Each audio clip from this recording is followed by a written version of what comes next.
Hello everyone, this is Al Red Sox Fan coming to you from Al Red Sox Fan YouTube channel, and we're going to have another come chat with Al and sit a spell, pull up a chair. What's going on? How was everyone's Thanksgiving? What's going on with your retro gameplay? And just in general, we're here to chat, laugh, and have some fun. And the first person in the chat, Mr. Ken Castro. How are you, my friend? He says, hey Al. Hope all is well, Ken. What's going on with you today? How was your week? How is your weekend going? How goes your retro gameplay? Remember to have your favorite beverage. These chats seem to go a little long. Beverage, snack, comfortable chair, all of the above. Come and go as you please, but you might miss something.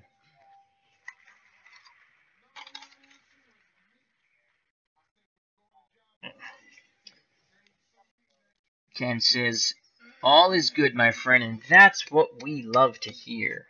All is good. So let me just give you an update on something that's going to be coming up on my channel. A couple of things. Ken Castro is playing a Hall of Fame Latino team, I believe that means, versus the 1979 Pirates. Ooh, that sounds very interesting.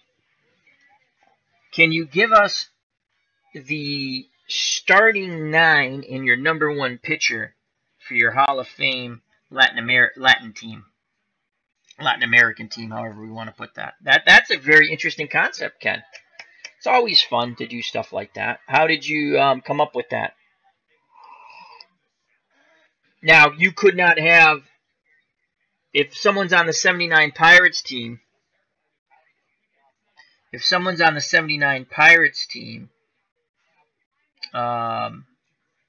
they could not be on the other team, correct? Is that the way you were doing it? And he has Tiant versus Blyleven. Are you playing that right now, my friend? So, well, Ken's going to give us his starting 9 for his Hall of Fame Latin American team, or Latino team, however you want to put it. A lot of good Latin players in baseball. I'm gonna think Juan Marichel's on that team. I'm gonna start taking Orlando Cepeda maybe at first. Rod Carew, who's Panamanian, second. Short. Luis Aparicio. Third. Oh, that's tough. Third base. Nothing jumps out at me. Oh, here he has. He has Alomar at second. Clemente in right field. Guerrero in left field. Perez at third. Cepeda at first. I had that one. Rodriguez catching. Torriente in center field. Vasquez, excuse me, at shortstop pitching Tiant.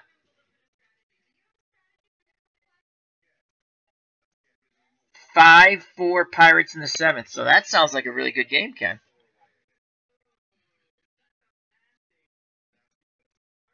What's Torriente's first name in center field? I'm not getting that one. It's not coming to me. I can't picture the player, your center fielder on your Latin American team.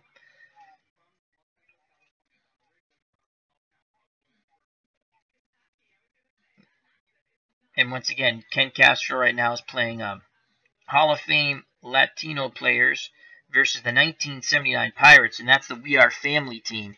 So you had Willie Stargell, Tim Foley, Phil Gardner, Bill Matlock. Was a Negro League all Negro League star. Okay, all right. I was gonna say I'm not familiar with him. From 1913 to 1932. Excellent, excellent. So once again, the 79 Pirates, you had Stargell, Tim Foley, Phil Gardner. So Stargell at first, Foley at short, Gardner at second, Bill Madlock at third. Catching behind the plate was Ed Ott. In center field, Omar Moreno. In right field, Dave Parker. Oh my God, who played left? Did they have a combination in left field like Lee Lacy and Bill Robinson, or is that not right? I can't remember their left fielder. Their big pitcher is John Candelaria, Bruce Keeson. Their closer is Kent Tekulve. Those are some just going off the top of my head without going to Baseball Reference. Again, this is Al Red Sox Fan. We're with Ken Castro in the chat. This is a little chatting with the friends of the channel. What's going on with their retro gameplay. We're going to touch on some movies, some Seinfeld episodes, stuff like that. You know. And how Rudolph the Red-Nosed Reindeer, as a child for me, disturbed me. And I'll get into that a little later. It's funny. Nothing horrible, I'm just saying. Ken Castro. Latino bench. Big Pappy. Carew. Aparicio. Posada. Palmero. Sosa. Oliva. Ramirez. Marichal. Pedroia. Mendez, Rivera, and Minnie Minoso. Will Robinson, left field. So that's Bill Robinson, right? Was Lee Lacy on that team in '79? He was an excellent pinch hitter. If people don't remember the '79 World Series, and that's one of the ones I remember. I'm not saying play for play, but as a kid, that's the first one I really... And again, I went back to the World Series back to '75. But '79, the Orioles had a 3-1 lead over the We Are Family Pittsburgh Pirates, and the Pirates came back and won that series. The Orioles were one game away from the World Series, and they couldn't do it. It was a tremendous comeback from the Pittsburgh Pirates. And on that Orioles team, they had Pittsfield, Massachusetts native, God rest his soul, he passed away. Mark Belanger was playing short on that '79 team. Excellent glove, not much with the stick. Tremendous defensive player. So, it's coming up on my channel, just a little update. I'm almost done with my 1966 Boston Red Sox season using Action PC Baseball. I have maxed out their wins. With 16 games to go, I've already reached the 72 wins. So I'm 72 and 74, 2 games under 500. And it's been a struggle because in Action PC, and I'm not playing as played lineups and things like that because I know how they finished. They were horrible in '66. This is the year before the Impossible Dream. But you can only use, unlike Out of the Ballpark, you can only use the players that were up to play. But you don't. I'm not using the same lineups. I'm not using the same pitching rotation. I'm mixing. I'm matching. It's been a lot of fun. I have 16 games to go. I'm going to start playing a lot of those games on my channel. We'll see how the views are for that. But I think it's a lot of fun. You can see. And my goal is to be... I'm one win away from being better than they were. But I'd like to be 500. At the end of these 16 games left in the season. So I just have to play, I got to get 2, that would be 14, 2 wins bring me to 500.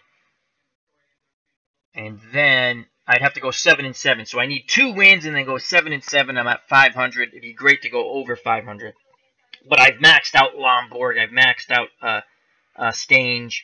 I've maxed out Bucky Brandon, Jose Santiago. So it's going to be interesting. I'm going to throw some of those games up on the channel. I played a couple Friday night. I played another one today as I was doing, it's, Saturday's laundry day for me. So played one today. It was a thriller, 8-7.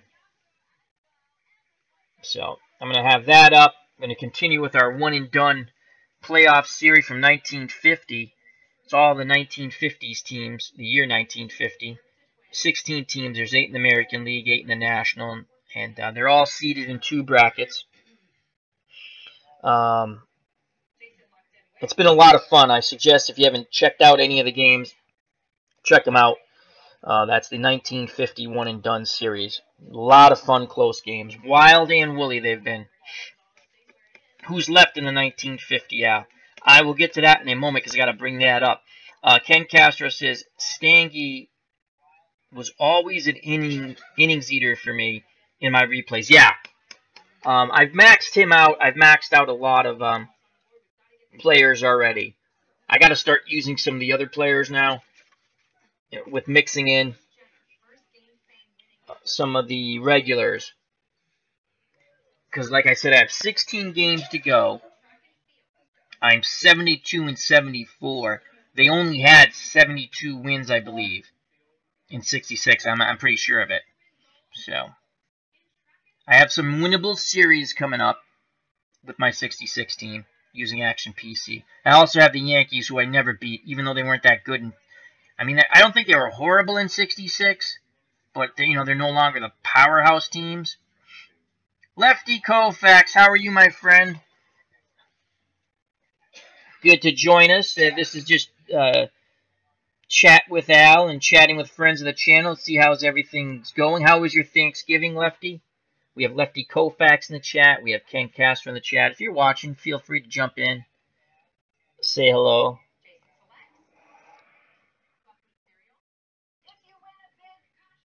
Bring up your favorite beverage.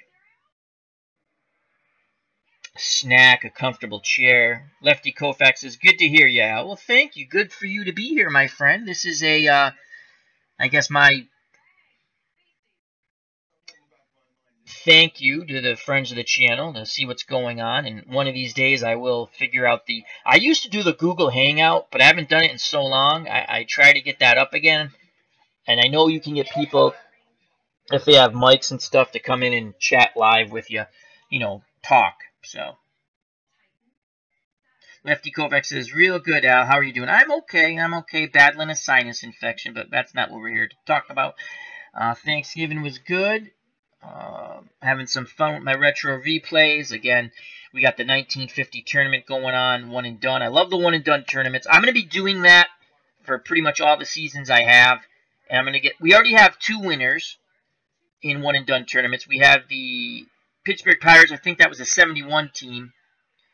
And we have the 82 Cardinals. So I'd like to do, after this one, 13 more. And then we'll do a super tournament because we'll all have tournament winners. It'll be a super tournament. And they'll still be one and done until we get to the last best of 7. That's something. That's a longer term thing. But the one and dones, I like it. I got a couple, like I said, I have a long-term project coming to an end. It's been very fun. The 66 Red Sox, to see if I could do a little better using Action PC. I also have my 1960 using the Out of the Ballpark. That's coming close to an end. So anyway, what is going on with everyone out there when it comes to your retro gameplay? Sports in general, movies in general, just what's going on? This is for you, the fans and friends of the channel, to get your thoughts out. Lefty Koufax, hey, Bobby Doerr lives here in Oregon, oldest living Hall of Famer. Not anymore. Bobby Doerr passed away, what was it, last week, Ken?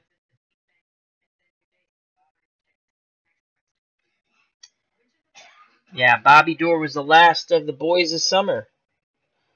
Dominic DiMaggio, as I call them, the boys of summer. Dominic DiMaggio, Bobby Doerr, Johnny Pesky, and Teddy Ballgame. Ted Williams, a splendid splinter. Lefty Koufax. Yastrzemski, my all-time favorite Red Sox, says Lefty. Ken Castro says, yeah, Bobby Doerr passed away about 10 days ago, excuse me. So I believe he was 91. So I tell you that 1950. Oh, Ken had asked a question. Let me bring that up, and I'll tell you who's left in the 1950 tournament. I suggest, again, I'm not going to tell you who won the prior games, in case someone wants to watch it later. But I will tell you who's left. As Lefty Koufax says, oh, I didn't know about Doerr. I met him a couple of years ago. So let's just go, and let me just go to my Action PC Baseball. Action PC Baseball and Dave Koch, they just had a marvelous sale last week. Absolutely outstanding. I picked up a lot of things. I do not have the 1968 season, though, and I thought I had it, and I'm going to wait for, I'm sure there'll be another sale before Christmas, and I will pick that one up. I do have the 68 Cardinals and Tigers in an all-time set. So you're not going to see it. I'm just going to tell you who's left. in the 1950 one and done playoff tournament.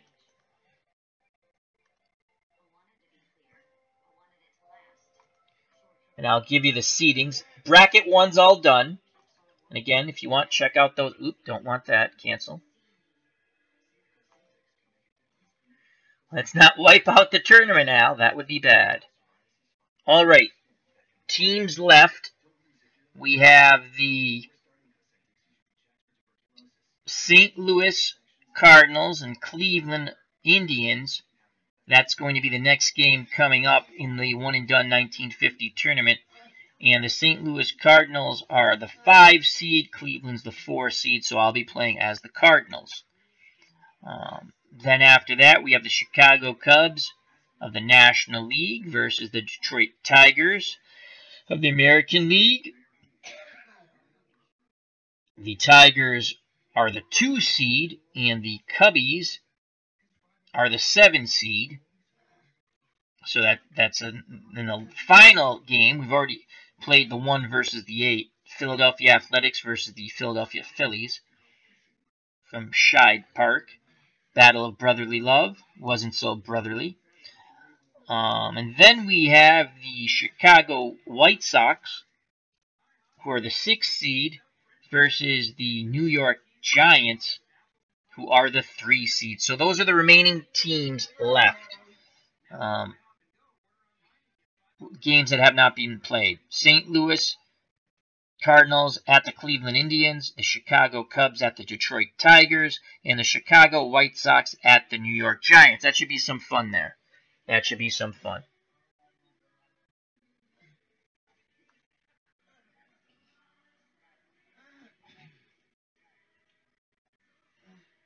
As Lefty Koufax talking about Bobby Doerr, he said he had met him a couple of years back. He says, what a nice man he was. I've never met him, but that's what I've heard and read. Ken Castro said, saw that sale. Yeah, it was a tremendous sale in Action PC. Really do enjoy their jobs. Ken Castro, thanks, Al, for going through that for me. Like the Tigers in this tourney. Lefty Koufax, good ball clubs. Yeah, I like the one and done. This has been my best one and done. For the games I've played so far, and towards the end, if you guys want to know, I'll tell you who won. If the games stunk, I would tell you right off the bat, but they were fun. I'm telling you, they're wicked fun games, some wild stuff. So what we had, and again, I'll just go through the whole seeding now. Pittsburgh, the Yankees were the 1 seed in bracket 1 against the 8th seed Pittsburgh Pirates. Again, bracket 1's all done. And then we had the Washington Senators against the Boston Braves. That's the only time I played the lower seed, or the higher seed, excuse me. Boston, the Braves were the 4 seed. I play any Boston team. Other than that, I will play the lower seed. Then you had St. Louis Browns versus the Brooklyn Dodgers. That was a wild game. That was just absolutely fabulous. All of them were fabulous, but that was Ebbets Field. Oh, my God. And then you had the Boston Red Sox and Cincinnati Reds. And that finished out, all these games are done. That finished out bracket 1. And I'm not lying to you. If you haven't seen one, you want to take a look. If you're going to watch one, it's St. Louis and Brooklyn. Now, they're all good, but that was just one of the wildest games I've played. The Braves, Washington Senators was excellent. You had Warren Spahn Insane and Pray for Rain, the old Boston Braves theme song. And Pittsburgh, and they're all good. That's why I don't want to give away any of these scores yet if you haven't seen them. Check them out. I will be doing a recap once I'm done with the complete first round. So, again, that's if you're up to it. Some people don't like to. I love watching when people are playing their retro games. I enjoy it, so.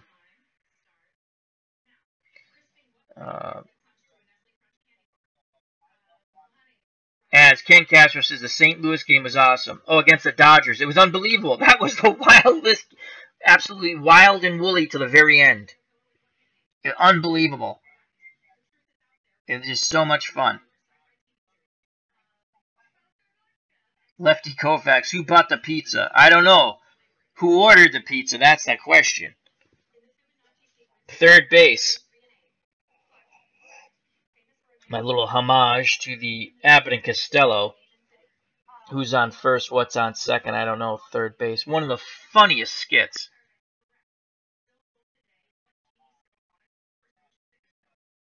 Stan Musial, what a great player. Absolutely.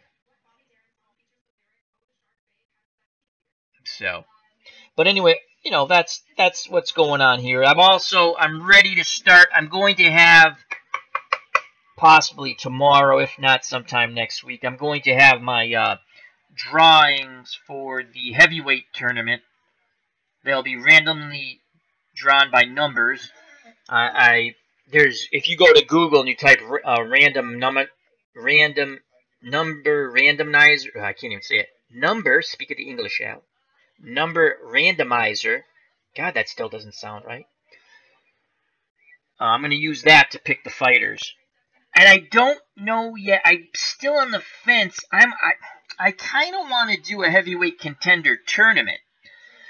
Meaning fighters who actually never won the heavyweight title, but were still good fighters. But I think what everyone wants to see is the champions. I have 64 fighters right now.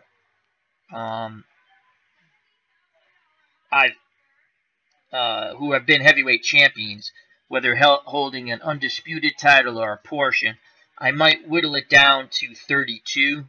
I could do all 64, but I doubt I'm going to show all of them.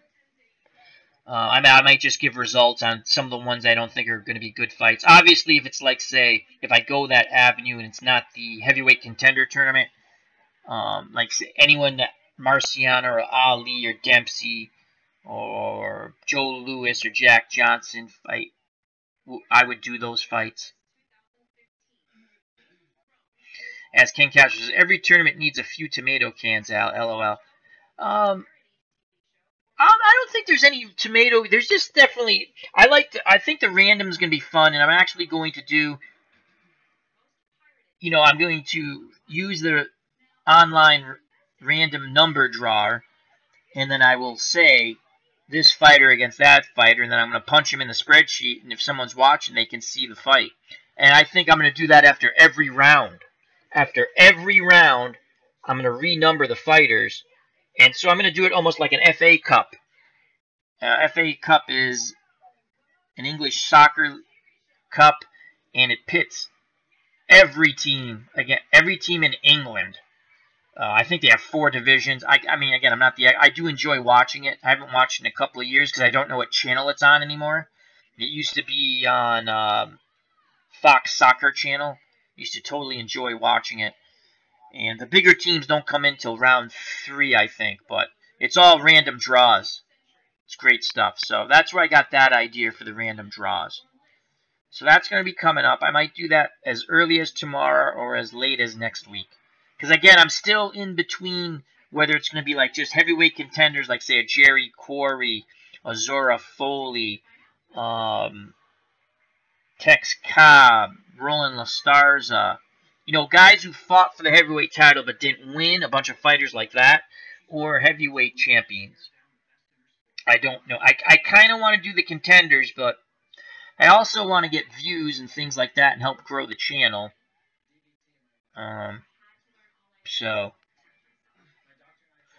And there he is, lurking in from the deep, a good friend of the channel, friend to everyone, the Cubs, the Bears. Al, if I ever had an honor of meeting you, I will buy you the pizza and a Jack Daniels single barrel, and we'll save some for Ken. It would be my honor, the Cubs, the Bears. I don't know how long you've been there. I have the tournament pretty much. Okay, I'm going to bring that up, and again, I'm going to try to show it. I think I can. I'm not really computer savvy, so bear with me. And once again, in the chat now, we have Ken Castro, Lefty Koufax, and the Cubs, the Bears. Feel free to jump in the chat. This is for you, the viewer. I know I'm talking about my channel too, but what's going on with your retro gameplay? Any movies you've seen? Just general chat. We're going to keep it light. We're going to keep it fun. We had a lot of success the first time. We went 2.5 hours. What did we go to? Like almost 2 in the morning? I started a little early. Hello, Manuel Christian Rivera. How are you, my friend? How goes your retro replays? So, again, I'm going to bring it up. Let's see if we can, let me close this down. Just going to bring up my spreadsheet. Let me find my boxing spreadsheet. Boxing Contender Tournament, that's the different one. All-time tournament. And some of these fighters you might not have heard of. Some of them are more recent. And again, I took some recent fighters, and I think I can show this.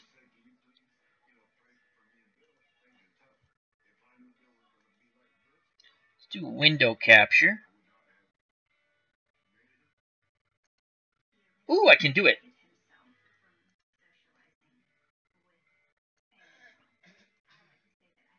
Ooh.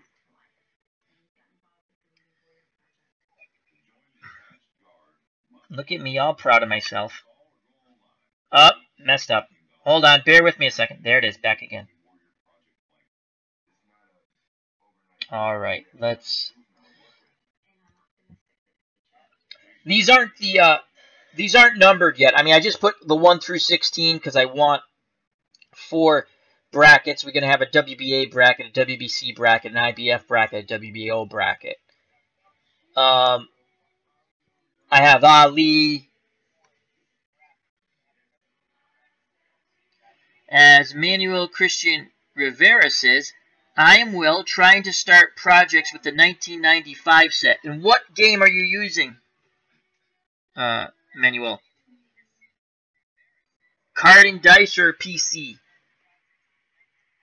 1995, that was a pretty good year. Good baseball year. Was that the first year they had the wild cards? Was that the first year with the wild cards, or was it 9? I think that was the first year with the wild cards. I think. I'd have to look that up if anyone wants to. So what we have here right now, you have so far, and again, I might tweak this a bit. I might actually instead throw some more popular contenders in than possible champions that no one knows. So we have Muhammad Ali, Rocky Marciano, Joe Louis, Jack Dempsey, Jack Johnson, Jim Jeffries, Larry Holmes, Joe Frazier, Mike Tyson, Sonny Liston, Lennox Lewis, George Foreman, James J. Corbett, one of the Klitschko brothers, Gene Tunney, Max Schmeling, Ezra Charles, Floyd Patterson, Jack Sharkey, who's from Boston. My dad cuts his great-grandson's hair. Asked him a ton of questions about Jack Sharkey. It was real cool. He's good friends of our family. Bob Fitzsimmons, Buster Douglas, Max Baer, Riddick Bowe, Jersey Joe Walcott, Povetkin, I believe he's Russian, Ingemar Johansson, Michael Spinks, John L. Sullivan, James J. Braddock, Tony Tubbs, James Bonecrusher Smith, David Hay, Hasim Rotman, Roy Jones Jr., Hart. I can't remember his first name, but I believe that's the fighter. So Jack Johnson beat him down in Australia to win the title. I think this is who Jack Johnson beat to win the title. Primo Canera, who's always interested me. Primo Canera. Another Eastern European fighter here, Shagayev. Bruce Seldon, Tim Witherspoon, John Ruiz from Chelsea, Massachusetts, Evander Holyfield, Michael Moore, Jess Willard, Tommy Burns, or was it Tommy Burns that, I think it was Tommy Burns. I think it was Tommy Burns that Jack Johnson beat. And Hart was the champion after Jim Jeffries retired, I think. Herbie Hyde, Imbragimov, another Eastern European fighter. He was actually, None of these guys were bad fighters. Ray Mercer, Tony Tucker, Shannon Briggs, Val Luliv, who was a giant, Samuel Peters, Leon Spinks, Jimmy Ellis, Ken Norton, Mike McCall. No, that's the middleweight. McCall. He knocked out Lewis and then in turn lost to Lewis. What the heck was his first? Oliver McCall, another Klitschko brother. Lamont Brewster, Trevor Berbick, Ernie Terrell, Pinklin Thomas, Stavern, who's more recent, Mike Weaver, Maskayev, and Frank Bruno. Anyway, now that everyone's seen all that, and no one cares, but that's, you know, those are the fighters so far. I might tweak it a bit. That's why I don't know if I'm going to do my random numbers drawing tomorrow or later next week. And the way the boxing tournament's going to go, whether it's these guys or the contenders tournament, or I'll eventually do both, each round the fighters will be numbered 1 through, you know, right here 64 fighters. And that's how they're going to be drawn, by numbers. In each round, I'll do it again. So it's going to be totally random. So you might get an Ali Marciano in the first fight. So, or you might get Ali Mike Weaver. The other thing I might do with the tournament, as I'm going to go back to the chat, Lefty Koufax, Tyson. Tyson's on there. Yeah, Tyson's right here. Tyson's definitely, he's 1, 2. If you go Ali, Johnson, then there's Tyson. Mike Tyson. And again, this is when I was just coming up with brackets. I was going to do it like basketball style, but I'm not going to do that anymore. I mean, the 1 seeds were going to be Ali, Marciano, Lewis, and Dempsey, so on and so forth. But I'm going to do random seeding after each round. Random draw. So you can get, like I said, an Ali versus Holmes. Actually, you can't get that. I'm going to have a few rules. No, that's all right, Lefty. It's probably too small. The one rule, and I'll get off the box. I'm just giving you an update on where the boxing tournament stands. If they actually fought each other, I'm going to re-roll the randomizer. Because I don't want to do a fight where they actually fought. I mean, it might happen because eventually you start whittling down fighters. That's the one thing if I do I could actually break it down a little more so I can make sure I don't have fighters who actually fought each other. I mean, I'm not going to... If Marciano... In other words, if I roll dice and it comes up for the number for Marciano and number for Joe Louis, the second fighter will roll again to bring a fighter that he has not fought. That's going to work in the first round, most likely. As the rounds go, it might be more difficult. So... But that's my thought process in that. Also, I have, like I said, a heavyweight contender tournament in my head. I have some names down for that, but I won't show you that one. Won't bore you with that, so. Yeah.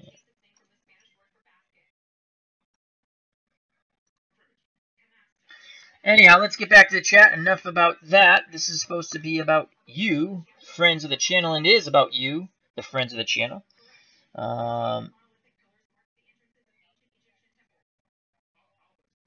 Emmanuel Christian Rivera says, I am from Puerto Rico. Are you doing different divisions? Yes! Now we got Manuel. Let's who is your favorite?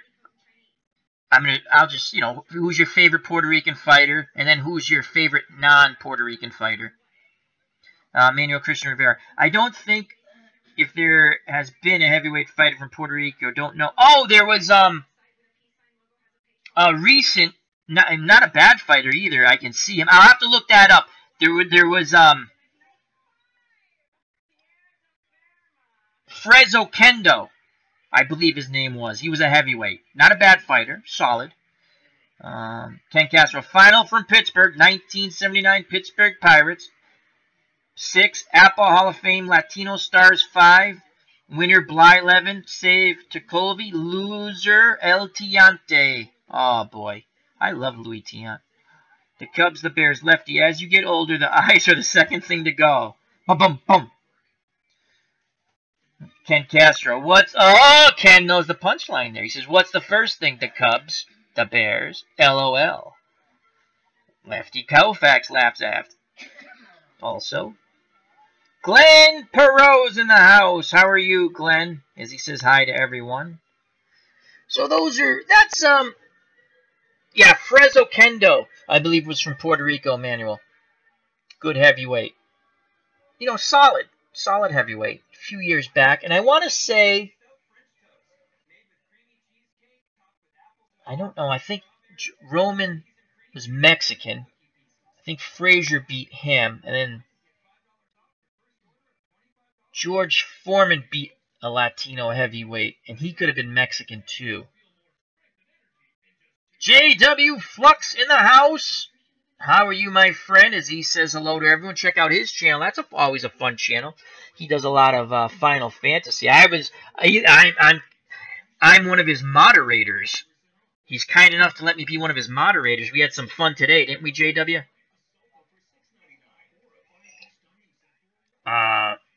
Manuel Christian Rivera says, well, Felix Trinidad, my favorite, and Juan Manuel. Trinidad, tremendous fighter. I remember watching him fight on the Latino station, which slips my mind. I think it was Univision. And I watched him fight, and it could have been at the Felt Forum, which is the smaller venue at Madison Square Garden, or it could have been somewhere else. And I remember watching, and I turned to my dad, and I go, my God, he fights so smooth, so effortlessly. He hits so hard, you know. He had some really good fights. Good fighter, Felix Trinidad. Glenn Perot. This was the one I just showed you is just for heavyweight champions, but I might actually take out some of the champions and throw in top contenders. I also had an idea. I'm sorry. Glenn Perot asked no Quarry, meaning Jerry Quarry. I might do that. I might throw in the top contenders and take some of the lesser known champions. Not that they were bad. Just lesser known out. So, as JW Flux said, yes, we did. Oh, good time today on the station, JW. Good time. You had a good crowd, too. You had a good crowd. I mean, people who enjoy role-playing games or Final Fantasy, you got to check out JW Flux. And even if you don't, check it out. It's fun. He explains everything. I mean, that's what makes his station fun. And he's good-natured. Manuel Christian Rivera says, Miguel Cotto, close second. Another tremendous fighter. What about a top-notch Puerto Rican fighter, Juan Laporte? And also Wilfredo Gomez. Remember the classic bout he had in the Puerto Rican-Mexican war between Wilfredo Gomez and Salvador Sanchez, which was unbelievable. And if you haven't seen that fight, check that out on YouTube. That could be one of those fights we do, classic fights with coffee. But I think the next classic fight with coffee is going to be Tyson and Buster Douglas. As we already did the Ali Frazier one, the first fight, we had a lot of fun with that. Glenn Perot says, oh, okay, came halfway through it. No, that's fine. But I think, Glenn, because I had champions, I might go with contenders. So you might see a Quarry, a Cooney, like a Zora Foley, possibly. I'm trying to think of some. Oh, Roland Lastarza, Henry Cooper. You know, similar rated. I mean, so, and they'll be randomly drawn. Every round will be a random draw. So, and again, I'm the thought process is to do 64, a 64 fight tournament bracket, but that might be biting off too much. I should probably start small, 8 fighters. If I do 8 fighters, then I have to really concentrate hard on the fighters I put in, because I want all the fights to be really good. Manuel Christian Rivera says, oh yeah, regarding Salvador Sanchez and Wilfredo Gomez. And he says, that was great fighting. Yeah, I've watched that fight on YouTube like 5 times. I remembered it when I was a kid, the replay of it, as that was a paper or closed circuit event, but I think I don't remember if they showed it on CBS 2 weeks later or ABC, but I remember watching it. I loved Salvador Sanchez. Sad, he died. I think he was 24 when he died in that car accident. He drove his sports car under a truck in Mexico. It's very sad. The Cubs, the Bears. Al, you should stream the boxing draw live, kind of like the recent... Oh, I'm going to the Cubs, the Bears. Thank you for that, but I'm going to. I don't know if I'm going to do it tomorrow or if I'm going to do it... I'm still torn because... That's not the right word. I have a couple ideas, and I don't want to do one and then change it because I'm squirrely that way. So, JW Flux would love for you to do the Tyson Douglas. We might do that tomorrow where we sit and we watch it and I stop in between rounds and we talk about it. We had a lot of fun. If you guys haven't checked it out, and it was over 2 hours, so I'm not saying watch the whole thing, but if you want to get an idea of what I'm talking about, myself, Beatles Eternally was there, Alan, JW, you know Alan, AU was there also, and some other people. And what we did was we watched the first Ali Frazier fight, the fight of the century, and we gave our thoughts on it. And what we're doing in this is, who would win between Ali and Frazier? I mean, Ali and Tyson, excuse me. And I'm taking 2 fights where both of them lost, so we can see what they do and don't do. And again, it's the Ali Frazier. I think it's called Classic Fights with Coffee. I think that's how I have it titled. But that's the idea of it. And the fight, obviously, the stream went, I want to say, over 2 hours. Because we were stopping in between rounds discussing. So again, it's not for everyone. It's probably something that not a lot of people will rewatch, but it's a lot of fun when we do it live. Manuel Christian Rivera says, what platform are you using for boxing? I am using Title Bout Boxing, the computer game, which I find to be excellent. Again, it's a simulation. On our last discussion, some people get bent out of shape, like if you do an Ali Marciano discussion and you do the simulation. It's a simulation, people. They're both great fighters. So, I like Title Bout Boxing. I've always used it. It's the only boxing game I've had. I had the board game, and I have the computer. I was ecstatic. I have the computer game on my Kindle and also on my computer. And the Cubs of Bears says Ali would beat Tyson. That's what we came away with. That's what I've always believed. And I'll just give you a quick little, as Glenn Perot agrees. If you watch not mine, but I mean if you've seen the fight, the first Ali Frazier fight. Hello, Elin. How are you? Another great friend of the channel. I need another sip of coffee. Hold on. Elin, another great friend of the channel. Al, once again, speak it to English. And check out EO Sports League. Did I say that right, Elin? He's doing a wonderful... Elin's he wants to become a sports broadcaster, and he's using the venue, is that the right way of saying it, of YouTube to practice, and he's getting better and better. I didn't see the last one, but the one before it I saw was excellent. Totally enjoyable. And what he does is he uses a video game, not a sim. He's using MLB, I think. Am I correct, Elin? And he just calls the game, and it's fun. It's fun. You know? I put it on. I'm doing work and stuff and just listening away. So, as Manuel Christian Rivera says, oh, okay, I'm new with this simulation games. That's all right. Ask any questions. I really do like the Title Bout Boxing. Very good game. As Ken says hi to Elin and asks him how it's going.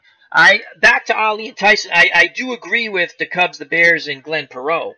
I think Ali beats him hands down. Again, could Tyson beat him? Of course he could beat him. He hit hard.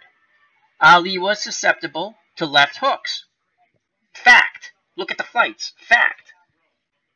You know, he went down. I mean, Henry Cooper, I go back to this.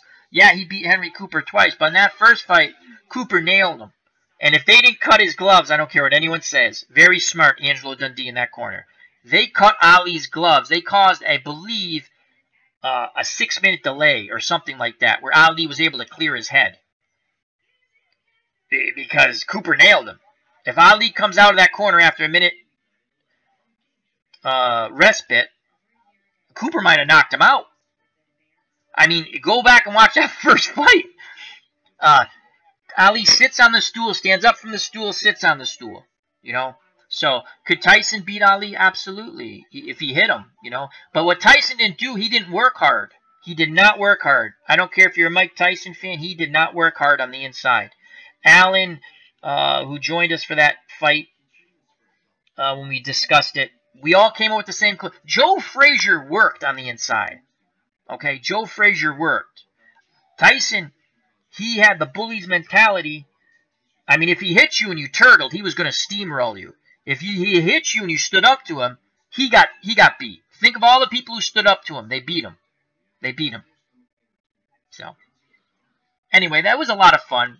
And we'll probably do the Tyson, if I have time tomorrow, I'd like to do the Tyson Douglas tomorrow. You know, coffee with classic fights. That's what I call it. Elin, doing great, everyone. How's everyone tonight? Yes, Al, that's correct. Okay, great. MLB The Show should have a game tomorrow. Excellent. So everyone check out EO Sports with Elin. The Cubs, the Bears. EO, good luck on your sportscasting career. Best wishes. That's a difficult path to the top or near the top. It is. It is. And I think it's actually wonderful that he's using the avenue, using YouTube as practice. Again, I'm not saying it very well, but it's just, and he's gotten better. He's gotten a lot better. He was always entertaining, but he's gotten better. And I think with the MLB The Show, because he was using simulation games before, and I think, Elin, again, correct me if I'm wrong, you were doing just the reading, with a lot of the reading and trying to get your emotions into it. And now, because you're visually watching it and you're just calling it, it's beautiful. I know you just had one up the other day. I just missed the live broadcast. And I'm going to go back and watch that. I watch a lot of YouTube, as you guys probably realize. I'm all over the place. Glenn Perot. I honestly think Ali is the greatest heavyweight of all time. Very tremendous, very good heavyweight. Very good heavyweight, absolutely. I'm a big Joe Louis and Rocky Marciano fan, but you can't, you know, the top 4 or 5 guys are the top 4 or 5 guys, you know. I honestly think Mike Tyson's overrated. Not saying he's not great, I just think he's overrated. Any fighter who stood up to him, Holyfield beat him twice, Douglas beat him when he hit him back. Okay, those were his big fights. Those were his big fights. Bruce Seldon turtled in Atlantic City. Tony Tucker gave him a decent run until Tyson finally caught him, and Tucker wanted none of it. So Mike Spinks, he just steamrolled. And again, hats off to him. If he hit you and you turtled, he was going to destroy you.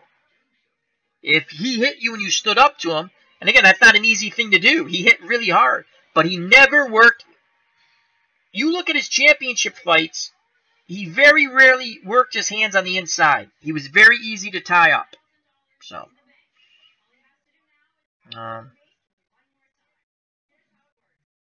Elin Olaf, Ali, Tyson. Mike McAllister. Hello, Mike McAllister. How you doing, buddy? He says he's still weak. Hang in there. Hang in there, my friend. Each day is going to get better. As Elin asks, are we going to have Ali Dempsey too? That was a great fight. That was so much fun to do. And I take a lot when I do my boxing stuff. That's why it's not up a lot. I go back and I read a bit. I like to think I'm pretty knowledgeable about boxing. My 2 favorite sports, boxing and baseball.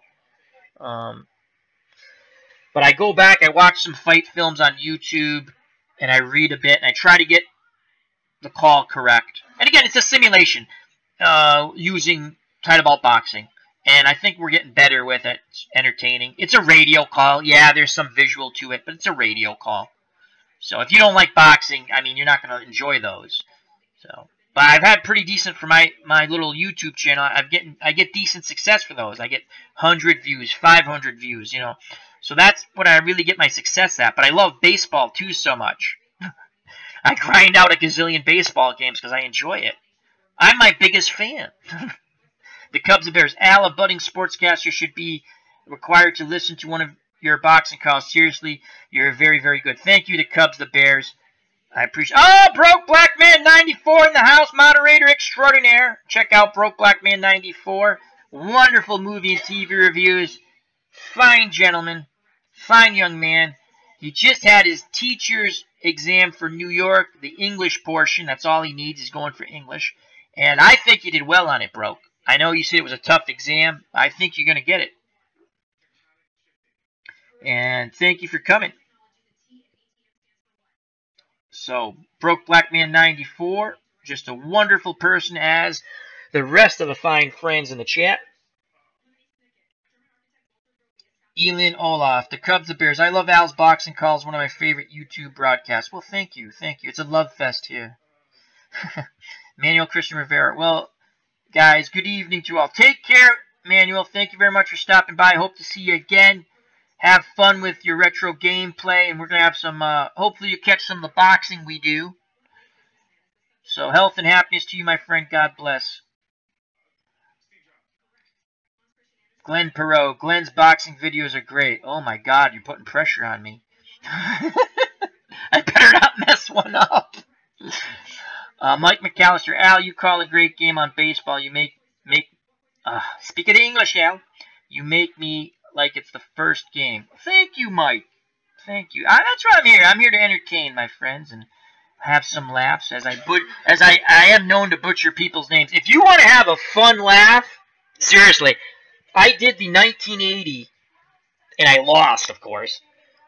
I did the replay of the 1980 Soviet Union versus the U.S. hockey team when the U.S. hockey team still was collegiate, college kids. And they upset the great Soviet Red Army team at Lake Placid. Trying to pronounce those Soviet names, oh my God. Tretiak, that's the only one I know I'm pretty sure I pronounced correctly.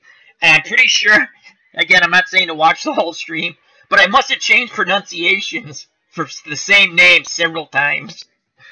It was a fun game. And what stinks about that game, I played one just to practice the names, and I was in overtime, and it was tied, again, 3-3, 2-2. And I was, like, debating whether just to show the overtime of that game, but no! I wanted to do the whole game over and get annihilated. As J.W. Flex says, congrats, Broke Black Man. Ken Castro, quality crew here tonight. Always great people in the chat. Thank you very much for joining me. A lot of fun here. The Cubs, the Bears, EO. Another good thing about Al's boxing calls is that you only 2 names to pronounce. Thank God. Thank God. From your lips to God's ears, the Cubs, the Bears. It's only 2 names. You're absolutely right. It's tough, though. When some of the baseball names, I'm looking at them, I'm going, they have silent letters. I'm like, oh my God, how do you pronounce this guy's name?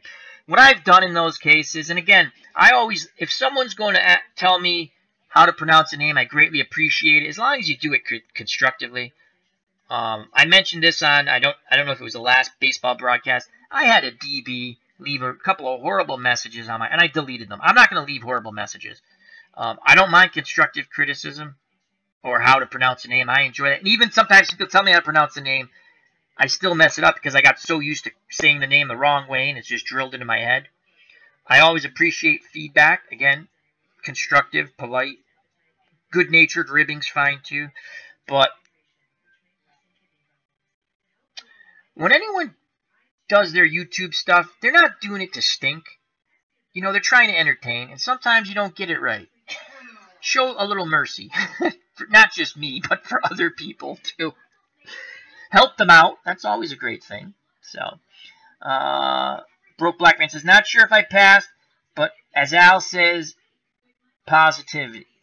Yes, because you know what? It's also, say, Broke, if you didn't pass. A lot of people don't pass the first time, my friend. And then other people do, and you could be one of them who does. But It's like a scouting excursion. You now know what to expect. Clinton Parks in the house. How are you, my friend? He says, hey, send a request to Digital Diamond and got an answer. They are talking about putting a scorecard in version 7. Cool. I like that. As Clinton Parks says, good thing I can help. Absolutely. I always enjoy it. If you're talking about when you help out people. Glenn Perot. I actually close my eyes and think of the boxing as a radio broadcast. That's how I do it. That's how I do it. I do it as a radio broadcast. And again, it's one of my 2 favorite sports. It's probably my slightly beats out baseball. But I do love baseball. And I take a lot of pride in my boxing sim fantasy matchups. They're fun. They're fun to me. I listen to them over. And if you go back to my earlier stuff, they're not that good compared to what I do now, but you can see the progression. I think I was trying to get too in-depth with my earlier ones, trying to say too much. And sometimes, even with a radio broadcast, you want to use your terms and the words to paint the picture. You don't want to overpaint. So, thank you for those kind words, Glenn Perot. Broke Black Man 94. I'm terrible with names myself, Al.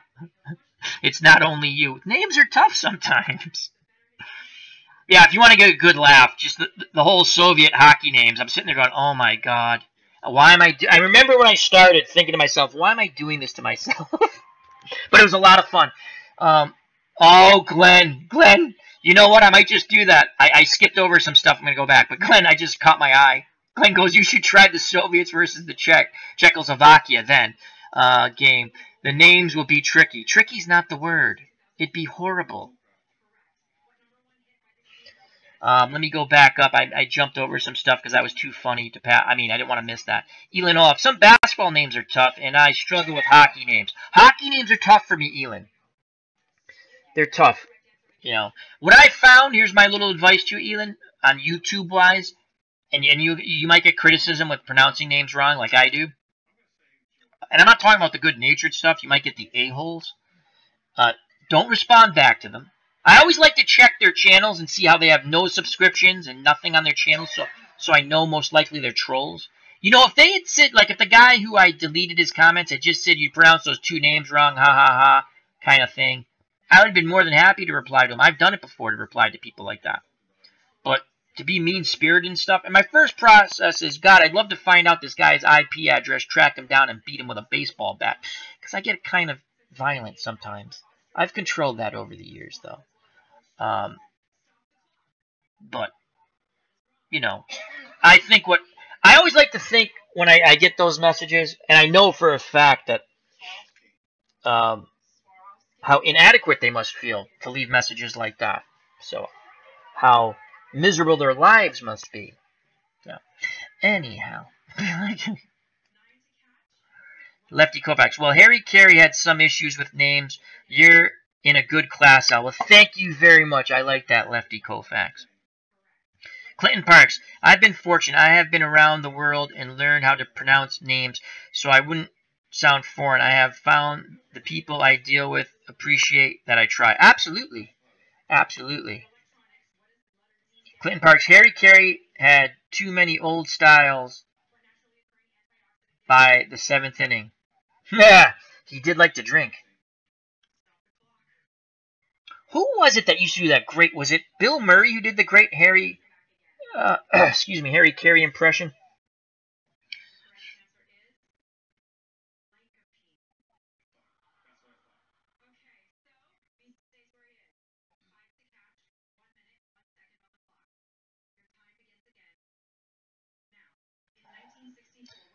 Jay Smith, do not use that language in the chat, my friend. Please, thank you. We'll let that. We're just gonna get rid of that. I don't like that. I don't know if you're joking. If you were, that's cool. I don't know if you're doing Harry Carey, Jay Smith. If you were, that was kind of phony, but I'm not going to read it out. I kind of keep it family friendly. I do get young kids watching, so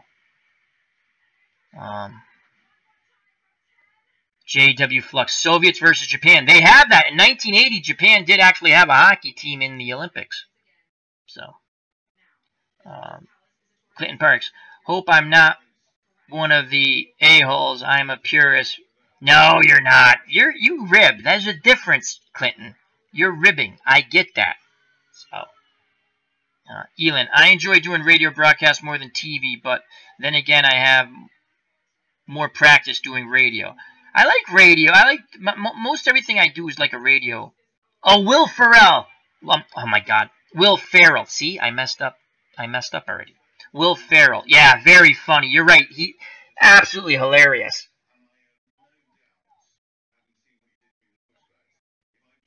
Clinton Parks. That's the Harry Carey image. That is just hilarious. Oh, Jim. No, Jim. I'm Jim Smith. Jay Smith. I'm sorry. I got it after I deleted it. I just realized you were doing Harry Carey.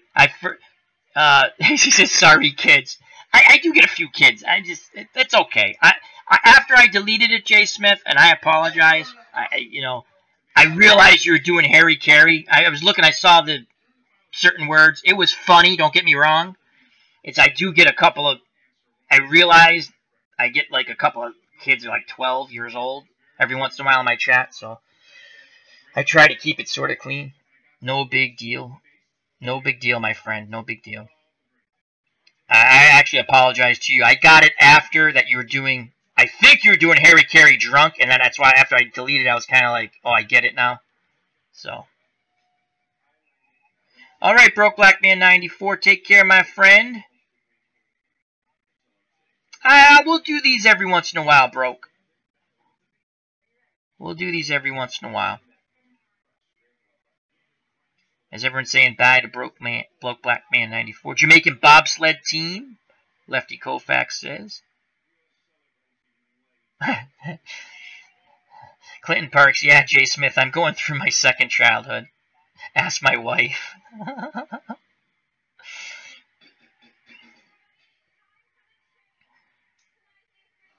So, all right. So, now that we have, I'm gonna tell you. I think it's a funny story. I think it's a funny story. You could say it's not a funny story, but I think, has everyone seen the Christmas special, Rudolph the Red-Nosed Reindeer? I'm assuming everyone in this chat has seen it, or who's listening at a later date. We all seen Rudolph the Red-Nosed Reindeer. You know, the classic feel-good Christmas special. As a kid, that Christmas special disturbed me. And, I as Clinton Parks says, no, never heard of it. Nah, he didn't say that. He says, 50 other times. Charlie in the Box. Yes, Charlie in the Box. As Elon's just saying about letting the visual, he's responding to JW Flux, and I'll get back to my goofy little, what I consider funny, Rudolph the Red-Nosed Reindeer story.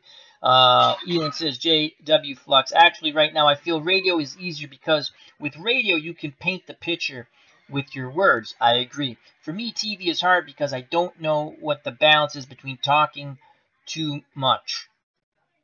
And you have to find that balance. Because you have to remember, well, just think, Elon and everyone else in the chat, who are some of your favorite TV broadcasters, sports-wise, and who aren't? So. Because Elon says, you got to let the visual take over. You're absolutely right, Elon. And again, everyone's saying goodbye to Broke Black Man 94. Check out his channel, Broke Black Man 94, moderator extraordinaire. Thank you very much for joining us. And JW Flux, check out his channel, and EO Sports League with Elon.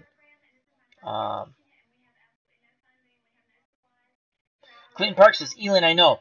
I watch Celtics games on CSN, and the Colt guy does talk too much. Scalabrini. The color guy. I was wondering what Colt guy meant. Glenn Perot. Joe Buck knows exactly how to talk too much. It's a fine line. I don't mind. like when they give you a story, like a funny story. Okay, I'm gonna be honest with you. I liked Jerry Remy and Don Orsillo because they made me laugh. I liked the storytelling when it was appropriate. You know, especially those years the Red Sox weren't so good. It was fun listening to the storytelling. I like that with any, but that's me. I don't know if it's for everyone. You know, I like the storytelling aspect. You know, as Lefty Koufax says, grew up on Vin Scully. So you just have to, with TV. I think you hit it right on the head. Everyone's hitting on the head. You have to let the visual take over at some point, but you still want to paint your. You want to tell. You know, you want to give it. The TV sports commentator is giving it that extra effort to make it even more exciting, you know? But you have to know how far to go. You don't want to over... because the person can see it, you know? So you have to have that fine line of you don't want to over-talk. Glenn Perot, I like storytelling from former players, not Joe Buck, LOL. Yes, I agree. Kurt Gowdy, yes. Do you remember his show? They used to show reruns of his show on Classic Sports Network. I think it's The Way We Were, The Way We Are, or something like that. Clinton Parks, Kurt Gowdy, Ken Coleman, Mel Parnell, Mel Allen, and Scooter, Vin Scully, Jack Buck, and Mike Shannon. And Lefty Koufax agreed with a smiley face. Phil Rizzuto. Here's a good one. I'll skip my Rudolph story for now. Phil Rizzuto, they were, I think I heard this one on the Imus show, when Imus used to have a show on WFAN in the morning. He, I forgot who was on, but they're talking, I think it was Phil Rizzuto, they're talking about Phil Rizzuto, and it was, Bill White, so the booth I think was Phil Rizzuto, Bill White, I want to say Bobby Mercer. And, you know what? I think it was the Mike and the Mad Dog show now that I think about it. It could have been either one. They were the late show, the drive home show. And then Imus was in the morning. Anyway, it was on WFAN where I heard it. So Phil Rizzuto would always bring up food. It was hilarious, right? He'd say, like, he would call the game for his inning or two that he would call. He was older he's an older gentleman by then. God rest his soul. And he'd bring up cannolis and lasagna. People were always sending him food in the booth. And he'd say, I'd like to thank Mary Giannetta for sending me that wonderful lasagna, so on and so forth. So he'd go through it. So I guess they were talking about he had dinner with Billy Martin, Billy Martin's mom. Okay? And then Phil, they take turns doing the segments of the game. So Phil must have dozed off or something. So when he kind of wakes up in the booth, they're talking about someone passing away. And the last thing Rizzuto remembers is talking about having dinner with Billy Martin and his mom. And he thinks Billy Martin's mom passed away at the time. And he gets all emotional. And they actually played they had the clip. I mean, it's funny because it didn't happen. And they're trying to calm him down. And again, I think it's Bill White and Bobby Mercer. They're going, no, Scooter, no, we're not talking about that. It was funny. I love Phil Rizzuto. Elon says, I enjoy Al Michaels, who did the Olympic call, Do You Believe in Miracles? Absolutely fabulous call. Johnny Most for the Celtics, Clinton Parks. I know you shouldn't say that about Isaiah, but he's a dirty player. Funny one with Johnny Most is when he lit his pants on fire because he used to smoke and do the games. And I think it was Glenn Ordway was with him doing the radio broadcasts. And he literally dropped the cigarette in his lap. And his lap caught on fire. That's a funny story that Ordway tells about Johnny Most. Not a big Glenn Ordway fan, but that's a funny story. Johnny Most was the best. I always wanted Johnny Most to do Red Sox games. He was such a homer. He was beautiful. Lefty Koufax. Tom Seaver was terrible. I don't remember Tom Seaver as a broadcaster, probably because he was terrible. Clinton Parks, Jack Brickhouse was bland. Clinton Parks, Havlicek stole the ball. Yeah, classic. Johnny Most. Classic.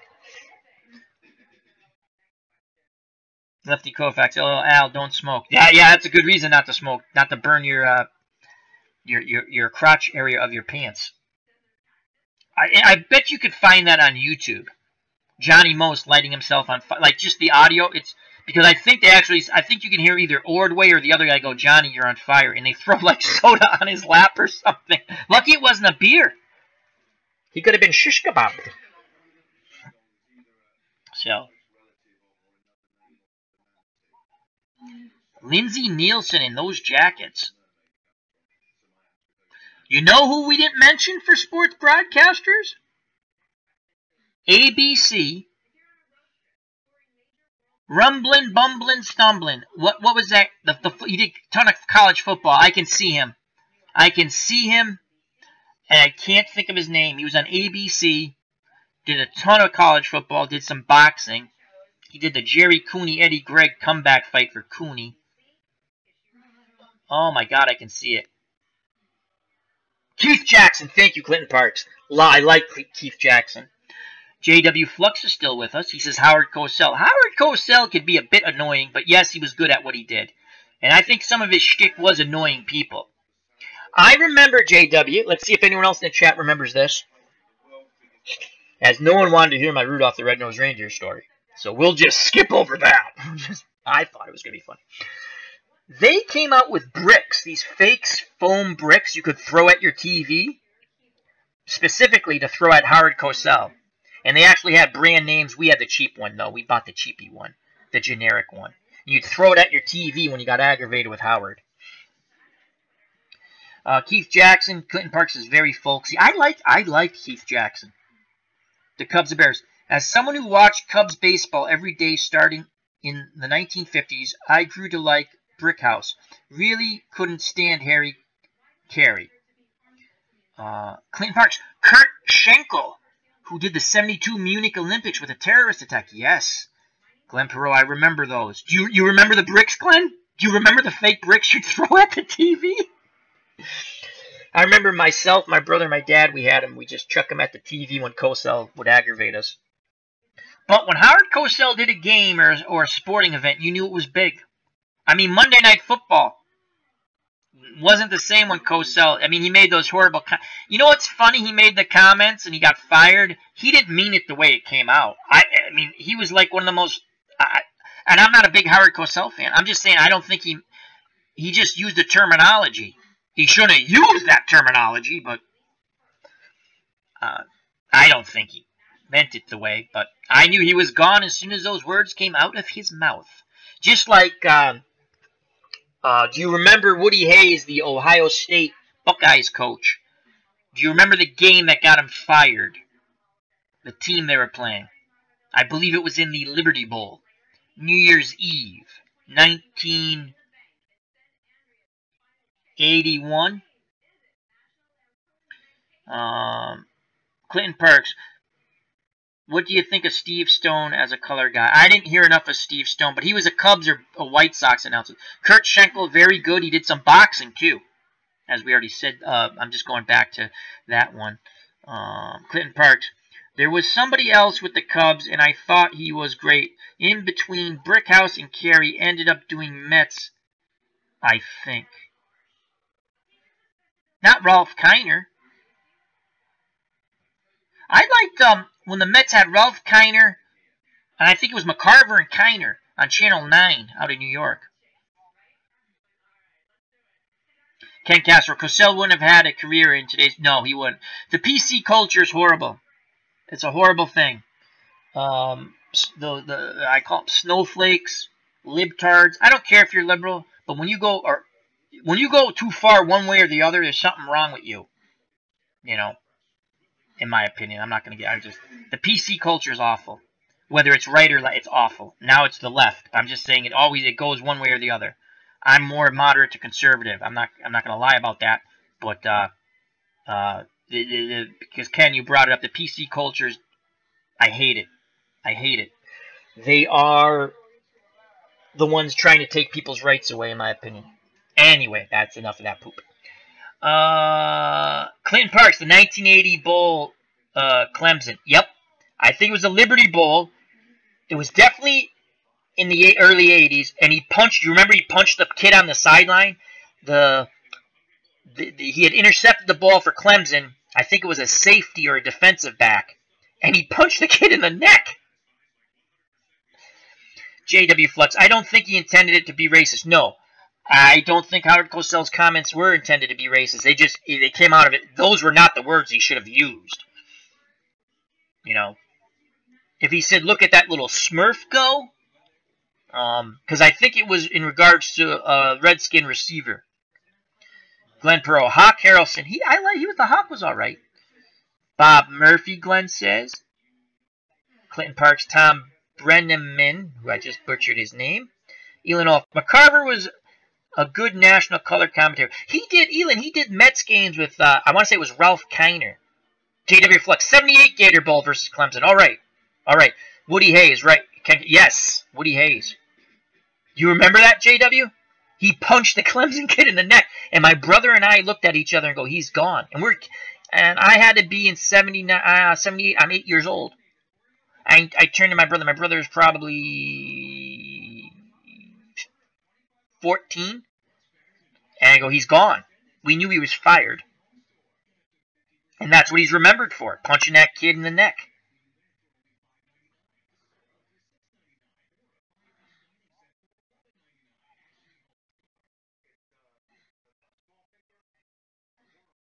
ID Gesture in the house. Check out his channel, ID Gesture. He's got the 2000.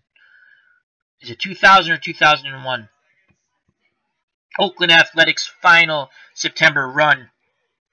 And also Dynasty Baseball. That's kind of fun. Glenn Perot, Murphy, and Kiner. J.W. Flux says, I was 6 years old, but I remember it well. Are you talking about the Liberty? I think it was the Liberty Bowl. Ohio State. Because you're a Buckeyes fan, correct, J.W.? And Clemson. Elon. It was like Jimmy the Greek. His comments probably were not meant to be racist either. They baited him. They baited Jimmy. He was drinking. And if you think what he said, I mean, that's what they did. It's not right. That's what they did. He shouldn't have said it, but again, in that time period, they did not view them as human, and that's awful. We're all human, you know. I'm talking about when he was talking about stuff, Jimmy the Greek. And we knew when that came out, you knew he was gone. Is everyone saying hello to ID? Clinton Park says, I was 23 when it happened. The Woody Hayes punching. Does anyone remember the kid's name he punched? Clinton Parks. Lindsey Nelson doing those Sunday morning Notre Dame games that were for an hour. Oh, they replayed games on Sunday mornings? Interesting. ID Judge is watching the Buckeyes right now. I bet you JW is also doing that. So thank you, ID, for jumping in, watching the football game, and still enjoying our chat. Elon, no, he shouldn't have. Lefty Kovacs. Jimmy the Greek was bombed at that. Yeah, he was drunk, and they baited him. Again, he shouldn't have said what he said. If you think about what he said, I'm not saying what was done in that time period is right. It was awful. Should be done to nobody. But they baited him. They knew he was drunk. I mean, they didn't know what he was going to say, but, they put the camera in front of him. Yeah. 78 Gator Bowl, again. Why are we all Buckeyes fans, ID? Marty Glickman, says Glenn Perot. JW, I'm watching the Buckeyes, JW says. ID Gesture. Woody Hayes punched Charlie Bauman in the set. Thank you. Now, ID, he was a defensive back, right? Because he picked the ball off at the end of that game. Was he it doesn't, I know he was he wasn't a line, I don't think he was a linebacker. Clinton Parks, no chance to be a Buckeyes fan. I'm Navy all the way. That game's coming up, isn't it? Navy, Army, Army, Navy. He was a linebacker. Okay. All right, thanks.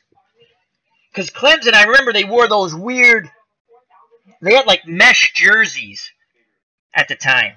They're really, if you go back and you look, they looked, I remember I never liked their jerseys. JW Flux was a breakthrough win for Clemson. Yeah, that was a big win to beat Ohio State. Clinton Parks, Army-Navy game next Saturday. I always enjoy watching that. Number 58, thank you, ID Gesture. I don't know why I thought he was a defensive back. I just remembered the kid going to the sidelines getting punched. Clinton Parks, and I promised Honey Bunny I would take her to New York City for an overnight. Got tickets to book. You didn't realize it was the Army-Navy game? You know what? Catch the score. You'll have more enjoyment with your wife.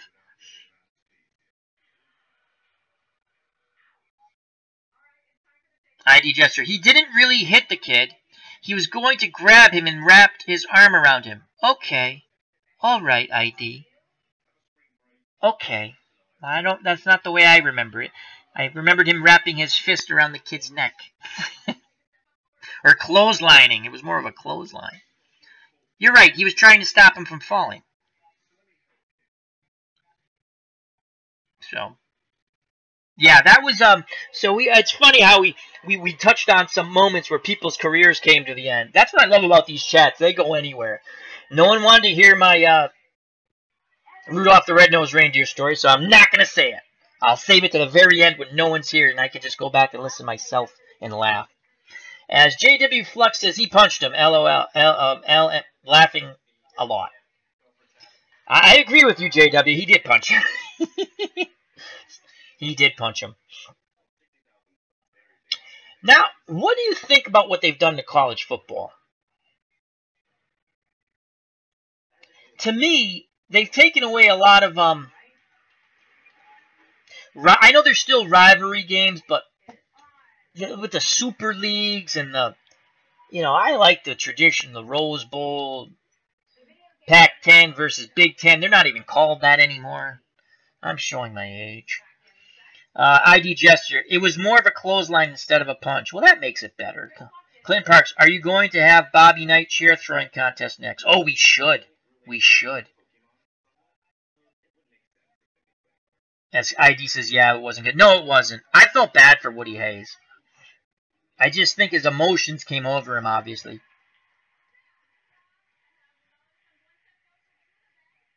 Glenn says, later, guys. Take care.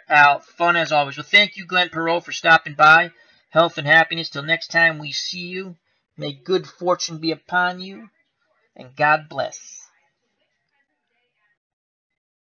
As everyone's saying bye to Glenn. Lefty Koufax. It was better back in the day, college football. I agree. I like your tradition. I hate overtime. I hate it. I like ties. How many ties were there really in college football? Not many. I used to like when a coach had to make that decision. Am I going for a tie or am I going to play to win this game? And you remember the Orange Bowl. I don't know the exact year. It was in the 80s. Nebraska and Miami. It was probably Miami's biggest win at the time. When if Nebraska went for the tie, they probably would have won the national title. And Osborne went for the win. They got stopped, and Miami won. That's the Fumbarooski play in that game. It was the Orange Bowl. And I think that actually put the Orange Bowl on the map. The Orange Bowl was not one of the, I'm trying to remember, not one of the bigger, I mean, it was a big bowl, but it wasn't like the Cotton Bowl and the Rose Bowl.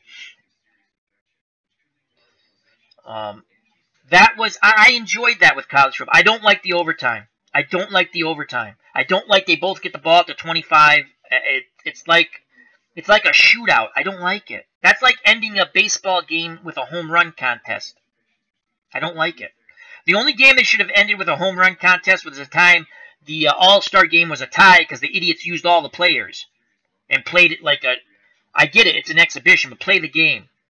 Okay? What they should have done instead of saying we don't have any players left is, okay, the fans came here to see something, right? Let's do a home run contest. You already had a home run contest. Let's play a home run derby.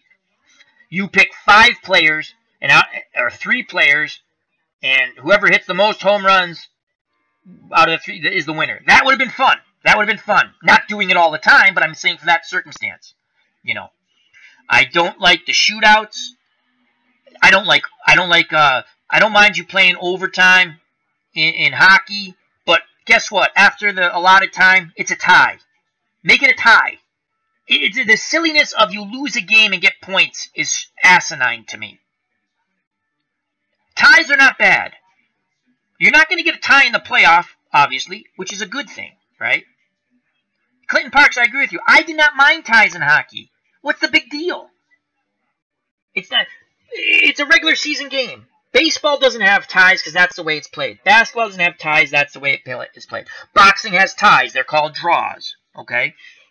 Football had ties. They still do in professional sports. As Beatles Eternally, the most benevolent rogue ever, has entered the chat. He says, I never wear ties. Good to see our good friend Beatles Eternally. Another fine gentleman. Clinton Parks asks, do you know the first tie in an All-Star game? No, I don't. I think with that 2002 game, Elin, they should have done a home run contest. 3 batters each team. Pitching coach throws to them. I was so disgusted with that. I know it's an exhibition, but that wasn't even baseball the way they played that game. It's bad enough. 61 Fenway Park. I did not know that. I'm going to have to look that up. As everyone's saying hi to our good friend in the chat, Beatles. Greg Garecki in the chat. The Lord from the Great White North. Oh, Canada. Greg Garecki, can you imagine if they had a shootout in the Stanley? No, I don't want to see that, Greg. Oh, I'm throwing up a little bit in my mouth. No, I don't want to see that. The hockey playoffs are the most intense thing. Even if you're not a big hockey fan, I actually watch hockey playoffs. It's very intense. They're just so well played. Again, just to get hit back. Alvin Leslie in the house. How are you, my friend? And he answers, Milo Hamilton was the broadcaster between Brickhouse and Harry Carey. He also broadcast for the Astros and White Sox. Elin says, especially the lineups they had in 2002. Lefty Koufax with a very funny line. Didn't know you were in the shower, Al. I do most of my broadcasting in the shower. That's why there's no camera. We're a family-friendly YouTube station. Clinton Parks. Elin, I have the privilege of being your first subscriber. Awesome, Clinton. Now, you want to go make sure you subscribe to EO Sports also, because he does a lot of good stuff there. Anyone who hasn't. Check it out. I'm sure you'll like it. It's fun. Ken Castro beats. Al called you a fine gentleman. Jury's still out on that. No, he is a fine gentleman. Excellent gentleman. Soon to be back in the U.S. Hats off to Beatles Eternally. I don't like I don't mind ties. I was going to say I don't like the overtime in college football. Again, I enjoyed that strategy. To me, there's strategy with the coach. Do I want to win it, or do I play for the tie?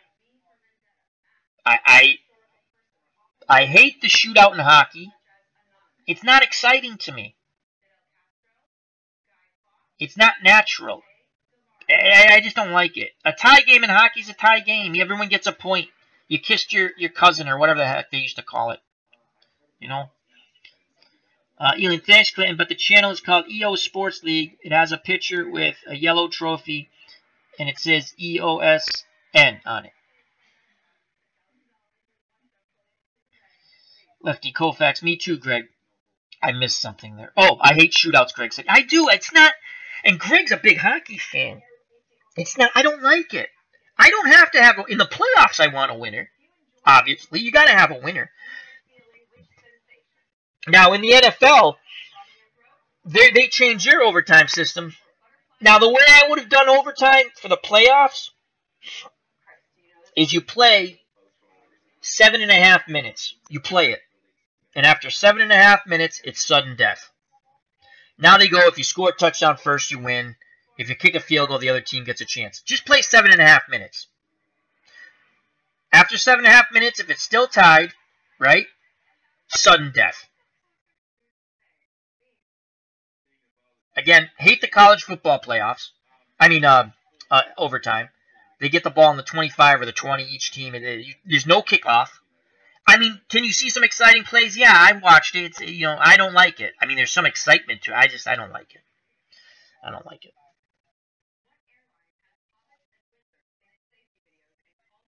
Elon says, if anyone does sub EO Sports League, skip the last broadcast. It was not my best. Hey, we all have off nights. I haven't watched it yet. I shall be my own judge on that, Elon. I always like your stuff.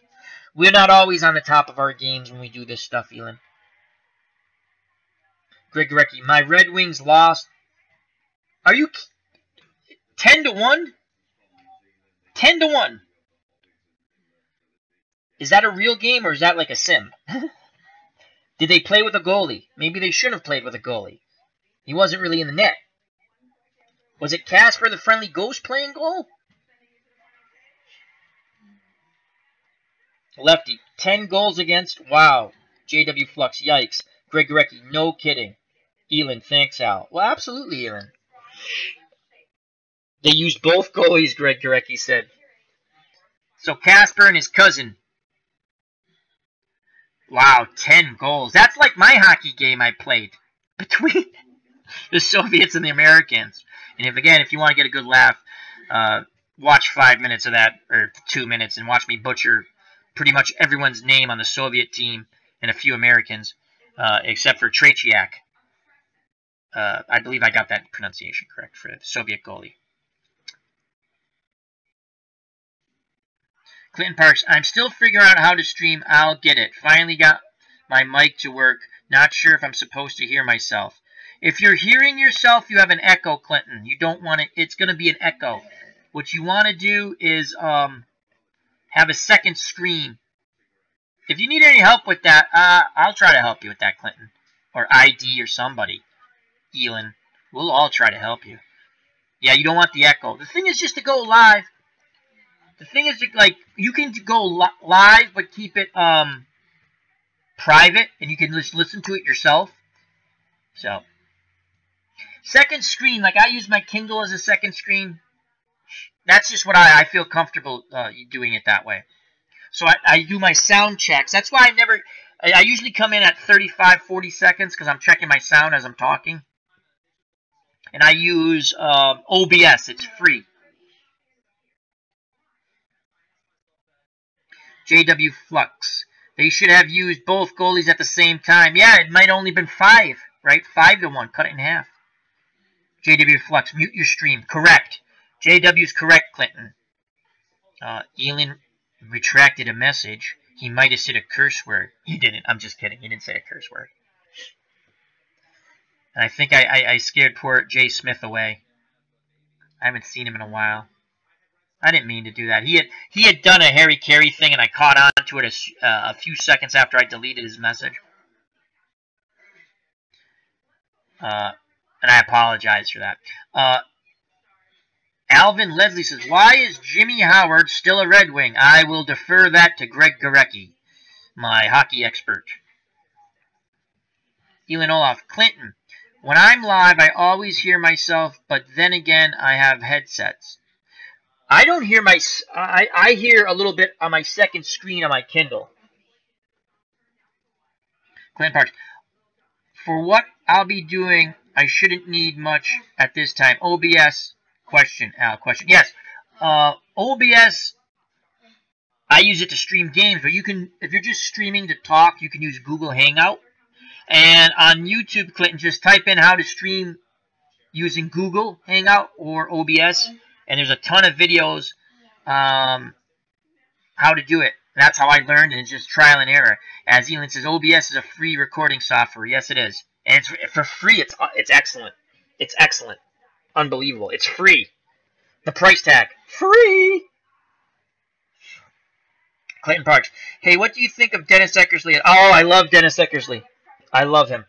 Dennis Eckersley has pretty much no filter, and that's what makes him fun. I remember when he said the SHI hockey stick sort of word. He said, you can't throw that bleep, except they didn't bleep it out. And then I think he was with Orsillo at the time. And Orsillo sort of just, you see him after, Orsillo almost broke out laughing. And then Eckersley realized what he said. And they came back like a half inning later, and they apologized quickly. But I like Eckersley. I think he speaks from the heart. I think what David Price did was cowardly. You know, if you think what Eckersley said, I think it was in regards to the pitcher slips my mind. Again, I'm good with people's faces. I can see him. Eduardo Rodriguez, I believe. He had a horrible start in the minor rehab. Rehab start. And he just said he pitched bad.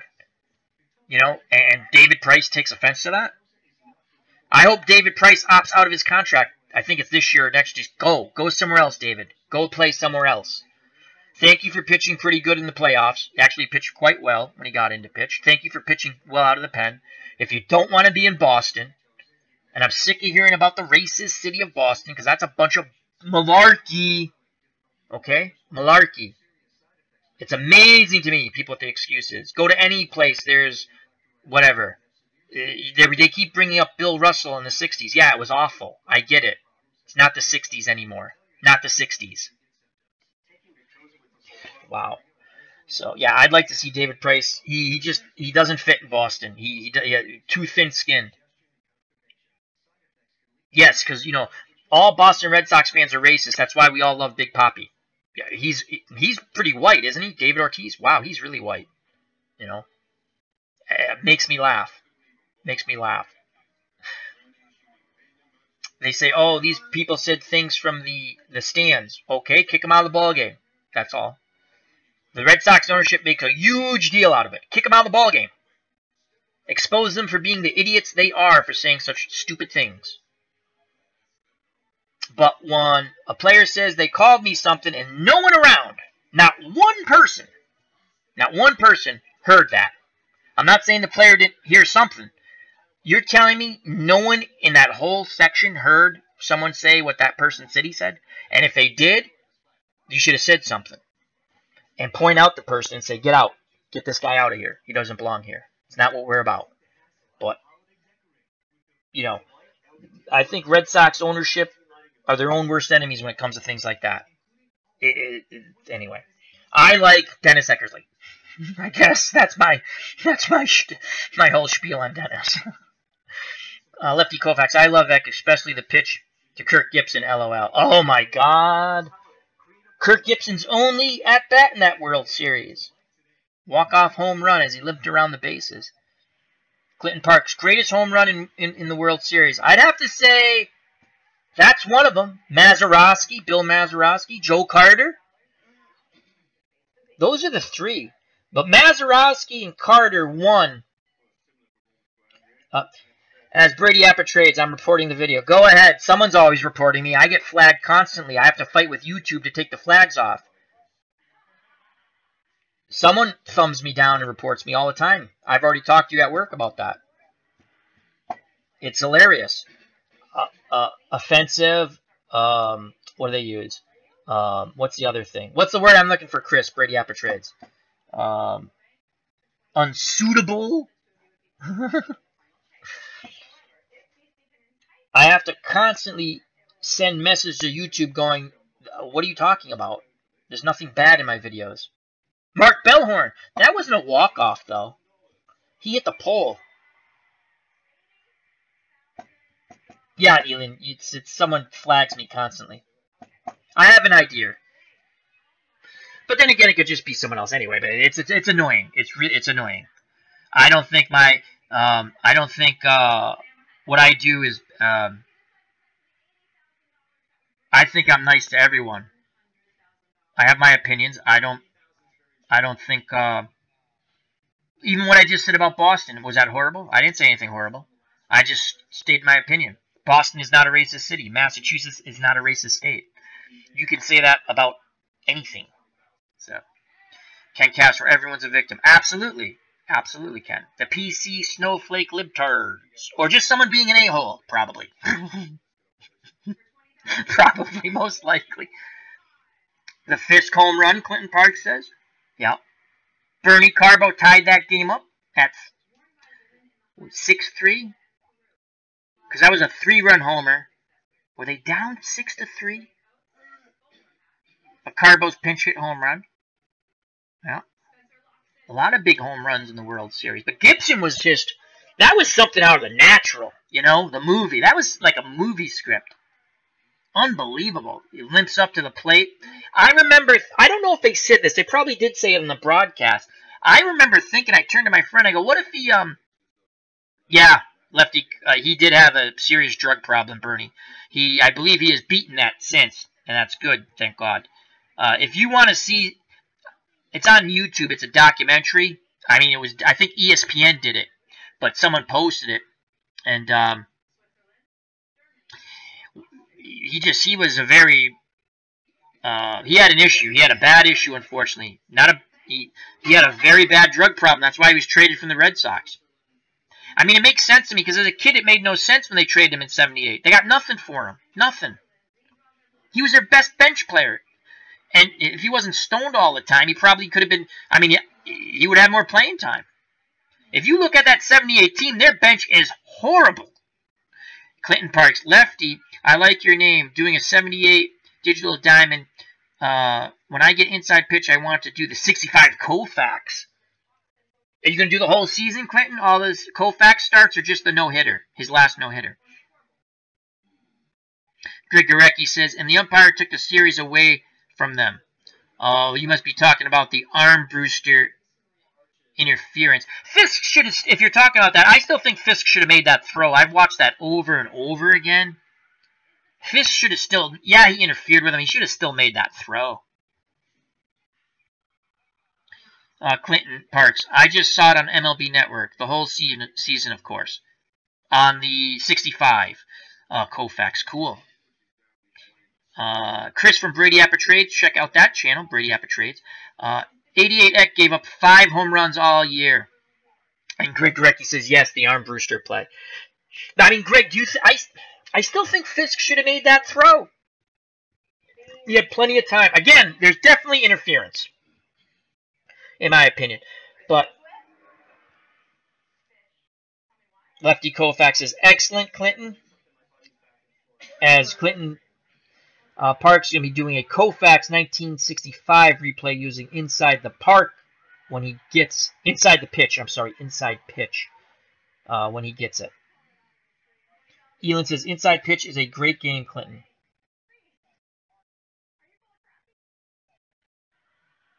Clinton Parks, want a joke? Do all the people remember Don Gillis? Don Gillis. No. No. Don Gillis. No, I don't. Greg Gorecki says, I agree. Do you agree with Fisk should have made the throw, or there's some other stuff above you that I don't know if you're responding to? Lefty Koufax was definitely interference. Yeah, it was. He just, in my opinion, should have made the throw.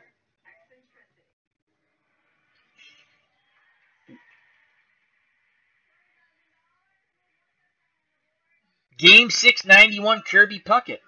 That's a good one. Ken Castro says, Don Gillis, yes, remember him. So, Clinton Parks and Ken Castro are having this personal conversation about Don Gillis, and they're not sharing. Does anyone else remember Don Gillis? I'm going to have to Google this now, because I don't know who Don Gillis is. As Greg Gorecki says, yes, he should have thrown the ball. Oh, Clinton Parks says, he did Candlepin Bowling. Oh, I should have known that. I used to watch that. That came on after wrestling, I think. Yeah, it was after. Was it after wrestling or before? It was after. Candlepin Bowling. He also did play-by-play for the Sox with Kurt Gowdy. JW Flux. Jack Morris was a monster in that series. I think he's talking about... Are you talking about the 91 series?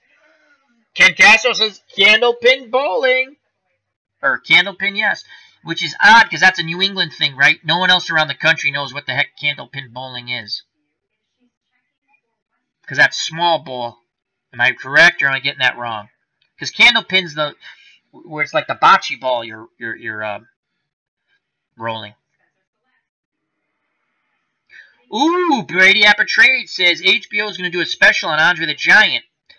How funny you said that, Chris. I was watching an Andre the Giant King Kong Bundy match on YouTube before I went to bed last night. From Madison Square Garden with Gorilla Monsoon and Jesse Labate Ventura as commentators. It was so much fun. Elin Olaf. Alright, guys, I'm going to spend some time with my wife. Have a good night. See you later. Thank you very much, Elin, for taking some time out, joining us in the Come Chat with Al, episode 2. Greatly appreciate it. Hope you have enjoy your time with your wife. Health and happiness to both of you. Take care. Bye-bye, and God bless, my friend.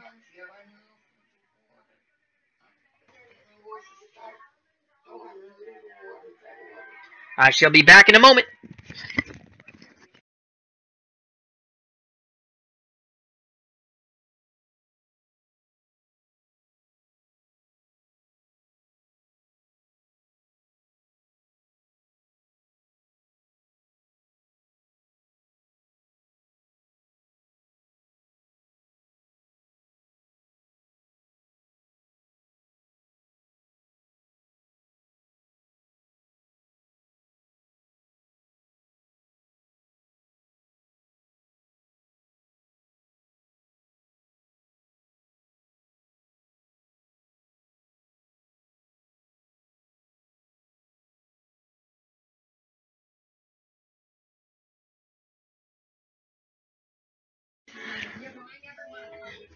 And I am back. Some people are like, oh, God, he's back.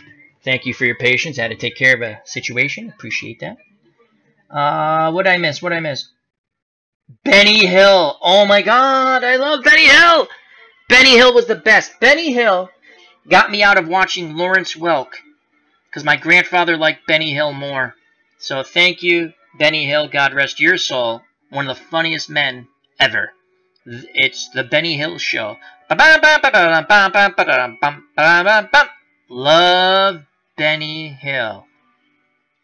That so much fun with that show. Talk about a politically incorrect show. It's the Benny Hill Show. Loved Benny Hill was the best. He was the gags they'd pull. I still giggle thinking about him slapping the old guy in the back of the head all the time. The chase scenes with the music, oh my God. Do unto others, then run. That was. Oh wow, Channel 38. That's where we watched our Red Sox games. And Chris from Brady Apple Trades, you remember we didn't get Channel 38, so what channel was it? Remember? Channel 69, which they would give you the feed from 38. Clinton Parks Ness in the later years. Greg Gorecki, Jesse is cool. Ken Castro Clinton, where are you in Elliott for the Portsmouth Shipyard? JW Flux. Yak D Sax. Is that song? Is that the Benny Hill? Greg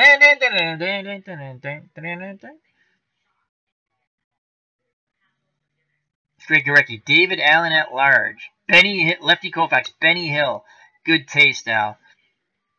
Remember the little bald guy? Oh my God, that was hilarious. I remember my grandfather would just laugh as he'd smack the little bald guy in the head. It was funny. We used to watch. Now, Lawrence Welk. There was a show called Lawrence Welk. Yeah, it's nice music, yada, yada, yada. I hated that show as a kid. And it was on PBS. And it came on at 7. And it was an hour of pure dread. And you'd sit there as a family, at least we did, because my grandmother really liked the Lawrence Welk show. And you'd sit and you'd watch Lawrence Welk because they'd come over every Saturday and eat with us. And we came across Benny Hill. It was on Channel 30 out of Connecticut. And you see it and you start laughing. And it was just awesome. Clinton Parks. My dad was Ken. He went up there with the Seawolf, and we decided to stay. Okay, so that's how he settled wherever he settled. Lefty Koufax. The Bubbles. Yes. Lefty Koufax knows the Lawrence Welk Show, The Bubbles. You are correct. J.W. Fuchs. That's how I felt about that show, too. Oh, my God. It was awful. I get it. The music, they're very talented, is awful. It was dreadful. I hated the Lawrence Welk Show. I hated it. I dreaded it. You know, you'd have this wonderful Saturday as a kid. Cartoons, wrestling, candlepin bowling. In the winter, because in the summer you go out and you play with your friends and stuff. But in the winter, you know, if it was too cold, you kind of come back. And then you enjoyed whatever. If you're a sports fan, there's always something on a Saturday. I mean, you had Looney Tunes in the morning, Scooby-Doo, then wrestling, like I said, candlepin, all stuff I loved, right?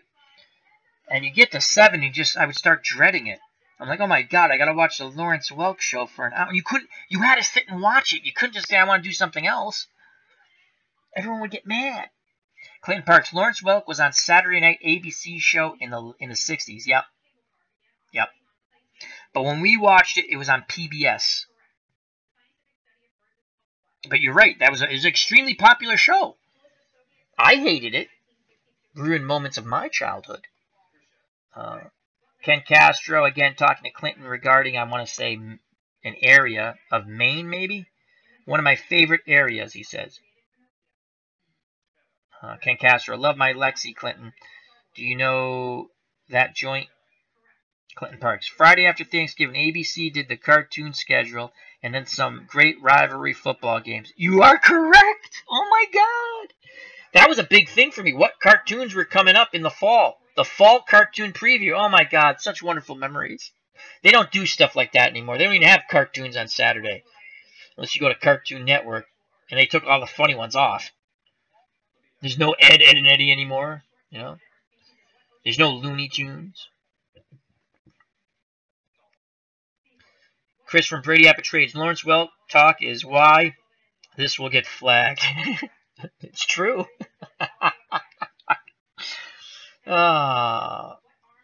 Clinton Parks says, I now live in... I don't know if you want... Well, if someone's watching, they see it, but I'll skip over that. Go to Boomerang. I don't have Boomerang. I know they have all the good cartoons there, Clinton. I don't have Boomerang. Chris, why don't we have Boomerang? We should have Boomerang, Chris, from Brady Apple Trades. Do they still have Looney Tunes? I mean, I have Looney Tunes on CD. Or DVD, excuse me, I'm sorry. It's not the same. I mean, it's not the same. You can watch some of them on YouTube. But everyone, oh my God, Looney Tunes are too violent. Too violent. Are you kidding me? They're hilarious. They won't pay Comcast. Yeah, Boomerang looks like a fun cartoon. Cartoon Network, nothing there to watch anymore. They used to do a fun thing on Cartoon Network. They used to do... There was a cartoon called Space Ghost, a Hanna-Barbera superhero thing. But they spoofed it on Adult Swim. And again, nothing horrible on Adult Swim. They're cartoons. And they basically... Space Ghost was a late-night talk show host. It was pretty funny. I mean, it wouldn't be funny to someone who didn't watch the cartoon Space Ghost, but he basically had the criminals he caught working for him on the show, and they hated it. It's pretty funny. So, we've touched Lawrence Welk. I never thought I'd be talking about Lawrence Welk on my show. Clinton Parks, it's okay. I'm not worried, Al. I've seen things that I wish I hadn't, still get the nightmares, so I have no fear.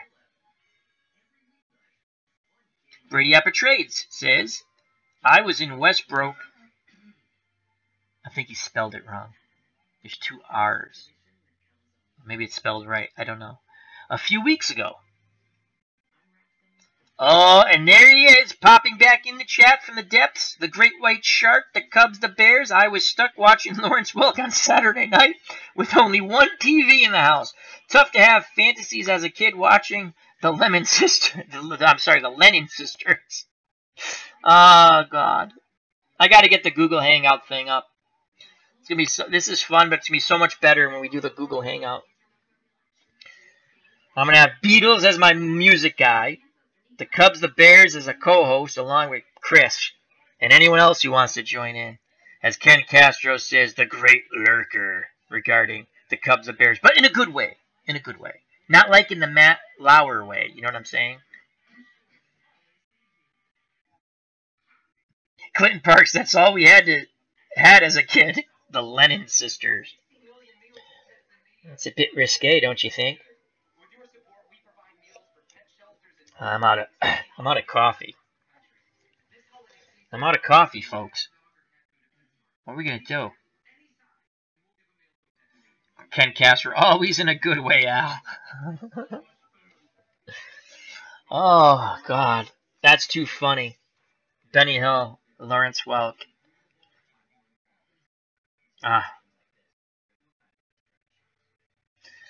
Best New Year's Eve tradition. Again, we could keep talking about what we're talking about, but my favorite recent New Year's Eve tradition is the Three Stooges marathon. Love the Stooges. Love the Stooges. There's only one Stooge I dislike, Joe Besher. He was awful. They didn't even like him. They were forced to work with him. Anyway, what's your favorite? I used to also like the Liberty Bowl used to be on New Year's Eve at night. That was another fun tradition when I was a kid. The Woody Hayes I'll punch you in the neck bowl. The Cubs, the Bears, yeah. Had to take a detour to discuss, to straighten out some political talk. Mission accomplished. Oh, I hope I didn't make you leave when I went on my mini rant. I apologize if that's what you're talking about. I try not to go on those rants.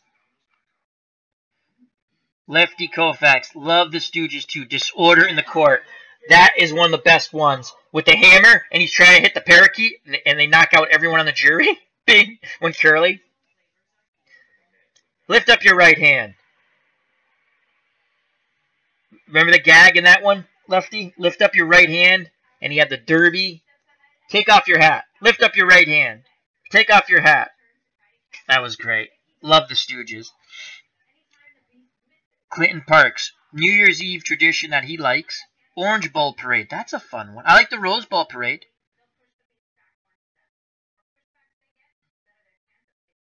Ken Castro, nice the Cubs. Quick jump in, mix it up, and get out, LOL. Oh, so maybe he wasn't talking about me. Good. I don't like to upset my friends. Lefty Koufax, LOL. Quiet, Polly. Yeah, that was a funny. That's a good one. I like the boxing one, too. With, where Curly's the boxer, and they play, oh, what was the song Larry played? Pop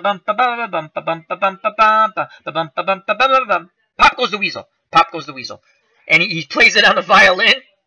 That was hilarious. And Curly would go nuts when he was fighting. They kind of did a similar gag in wrestling, except it was a woman's perfume that sent him nuts. And he had to have the cheese to calm down. He'd go, Mo, Larry the cheese. Mo, Larry the cheese. Lefty Koufax, yeah, Al, hysterical. The Cubs, the Bears. I piss people off in FB all the time. FB. I messed that up. I don't know what FB is. Oh, Facebook. Facebook. Got it. The Cubs were, no, Al, I went to discuss on my own. Didn't hear any of your talk and certainly would not have left because of it. And thank you, my friend. It wasn't anything bad. It's just, I'm not, PC people drive me, not that we had any, I'm just saying, PC people drive me nuts. Mo, Larry the Cheese, JW Flux. Isn't that funny? That's a great one. Facebook, thank you, Chris. I don't do Facebook. That's how they're going to track us down, via Facebook. The golf one was funny. I liked all the sport. Okay, can anyone remember for the Three Stooges, as Chris from Brady After Trades, I can hear his eyes rolling in the back of his head when I talk Three Stooges. Do you remember, I don't know the exact name of it, but I Love Lucy was in a Three Stooges episode. Can you just give me the subject matter of the one she was in? It was a sports one. Very funny. There's very few. Lefty Kovacs. How are we going to shoot golf without guns? The Cubs, the Bears. Best Stooges bit. Niagara Falls. Step by step. Yeah, that's good. That's good. Inch by inch. There's only one Three Stooges one I didn't. And I've softened to it. They did a whole one. It was an earlier Three Stooges one. And it was like a whole singing episode. The He-Man, no, the they Hated Women Club or something. Not the He-Man's Hated Women Club. That was the Little Rascals. But Brady Appitrades football. You are correct. It was they thought the Three Stooges were professional football players, and thought they were college football players. Excuse me.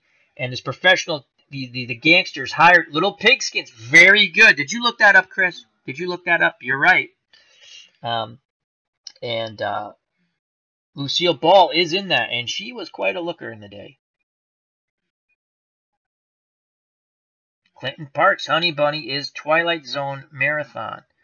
Ooh, Twilight Zone, another good show. My favorite Twilight Zone, and feel free, your favorite Three Stooges gags. Now we'll move to Twilight Zone. It's all good here, my friends, all good. The one with Captain Kirk with the gremlin on the wing. That's my favorite. That was that one, and Burgess Meredith, the last man on Earth, and he broke his glasses and he couldn't read. Brady Appitrades, William Shatner, best one ever. Clinton Parks is Burt Meredith. Are you talking about the one where he broke his glasses? Because those are my favorites. Yep. As Brady Appitrades says, Al is quite a looker. Yeah, if you're blind, come on, Chris. You're right, wrong name. I think it's Burgess, though. Ken Castro, I see the gremlin every time I fly. That's a good one. They redid that with the Twilight Zone movie. It was John Lithgow played the William Shatner part. Is it John Lithgow? No. Is it John Lithgow? And William Shatner also did another one where they were in a diner, and it was like a little stand on the diner. And what's it called? Fortunes, and he wouldn't leave. That was I just saw that one I think it was last year. I'd never seen that one before. Yeah, it's Twilight Zone was. I never liked Outer Limits, but I love the Twilight Zone. Brady Appa says, I use my hands. Sometimes we all do.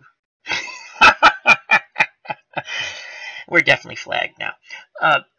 JW Flux. The one when the guy destroys his vocal cords. Ooh, I don't remember that one, JW. I remember the kid who, if you thought bad, would do horrible things to you. He could read your mind, and everyone was like, think pleasant thoughts or little Jimmy will kill you. Because you couldn't kill little Jimmy because he knew what you're thinking. Clint Parks, I'm reporting Brady. Wah, wah, wah. PC. We don't do that here. I know you're joking anyway. The Cubs and Bears, exactly. Was just typing out Burgess Meredith. Oh yeah, that's a good one. Those are my favorites. There's another one I like too. This tank crew goes back in time, and they're like at the Battle of the Little Bighorn. Oh, again, here's another one. To Serve Man. It's a cookbook. Don't go. It's a cookbook. That's why you never disarm yourselves, people, because it's a cookbook. Brady Appitrades says he will flag himself. Yeah, but if you flag yourself too much, you'll need glasses. Boom, boom. All right. Lefty Koufax. My ex-wife was like Burgess Meredith wife in the show, LOL. Clinton Parks. Okay, historian. Does anyone remember when the Flintstones started? I believe they started in the early 60s. It was a nighttime cartoon, a spin-off. It was actually supposed to be a cartoon version of The Honeymooners. So if I'm going to guess a year without Googling it, I'm going to say 1961. J.W. Flux. He makes a bet with a guy he can't shut up for a year. Can't remember the name of the episode, but one of my favorites. Ooh, I'll have to look that one up. Now, has anyone ever seen Cat's Eyes? It was an HBO. I think there's Stephen King short stories. And I want to say James Woods is in one of them. I want to say it's 3 short stories. Just because J.W. Flux talking about a bet. And, God, was it James Woods who went to the gangsters to quit smoking? And they told him, if you don't quit smoking, he thought it was a joke. You know, we're going to do horrible things to your wife. And anyway, Cat's Eyes was sort of like a Twilight Zone-ish kind of feel to it. There were 3 short stories. The one which I think it was James Woods. And Lefty Koufax says, yep, James Woods. That was my favorite. And the ending, when the cat fights the little troll creature, that was cool. I don't remember the middle one. Or the first one. I remember the smoking one and the last one. Clinton Parks, that's right. Alan King was the head of the company that ran that. Yep. Yes, it was. Smokers Anonymous. Clinton Parks, yeah, they used to do Winston cigarette commercials. Was that for the Flintstones, Clinton? Yeah, so I mean, like, Cat's Eyes was good. Twilight Zone. So we have the Burgess Meredith one. I call it the Last Man on Earth.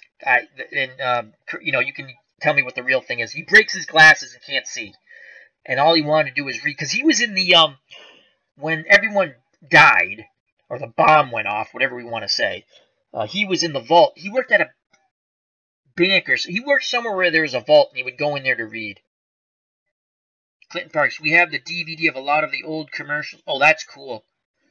Isn't it funny to watch the old commercials, Clinton? Stuff that would never be on TV today.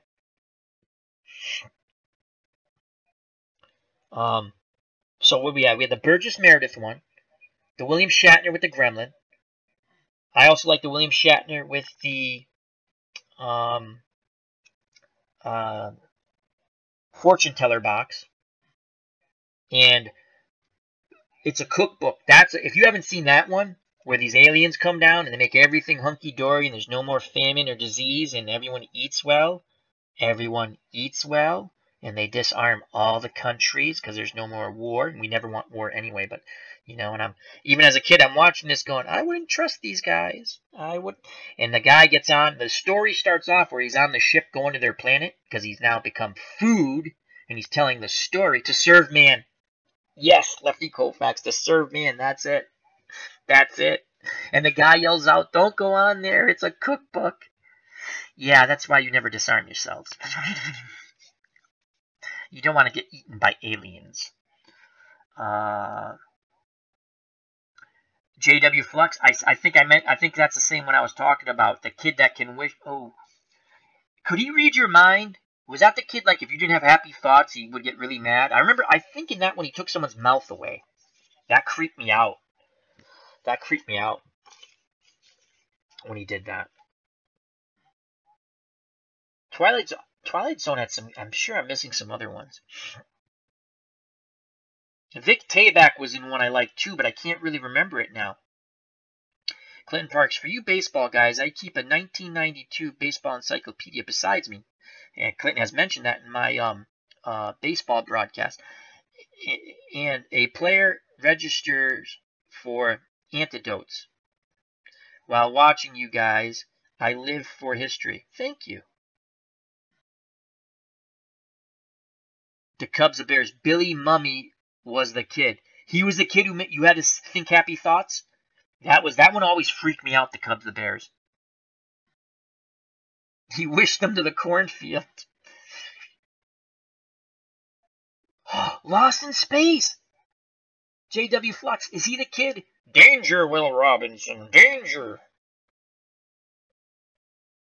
That guy was creepy. Remember the professor in Lost in Space? He was creepy. And yet they always sent the kid with the professor. The robot must have kept a good eye on that guy. I mean, because I think the professor had some Matt Lauer in him. For sure. So.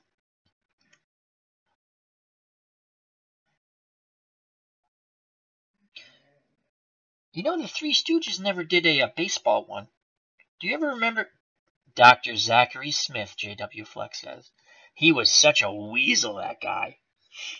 I don't think the Three Stooges ever did a baseball one. Of course, the best baseball gag in a comedy old-time series, who's on first, what's on second? I don't know, third base. Still a classic, Abbott and Costello. My favorite Abbott and Costello meets Frankenstein. Also, I like The Invisible Man because it was about boxing. That was a good one, too. That was fun. See, that was a good Saturday. Now I'm going back to Lawrence Welk again. So, you started off your Saturday. Cartoons. Favorite cereal or whatever breakfast you ate. Enjoyed it. And you had wrestling, candlepin bowling, bandstand, Soul Train. I like Soul Train. Soul Train. I like that one too. Don Cornelius, baby. And Sundays, you had Abbott and Costello and the Bowery Boys on Channel 20 out of Connecticut. Loved it. Clinton Parks. Vic Tayback was the talking teen. Oh, yeah, the doll. You're right. Yeah, I like that one. That was a good one, too. Clinton Parks went to the Hall of Fame.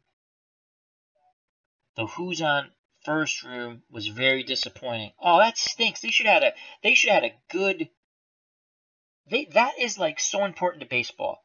Who's on, in my opinion. It's just fun. Who's on first? What's on second? I don't know. Third base. And he goes into, okay, if I'm here to pick up the check and I'm going to give it to. That was just great stuff.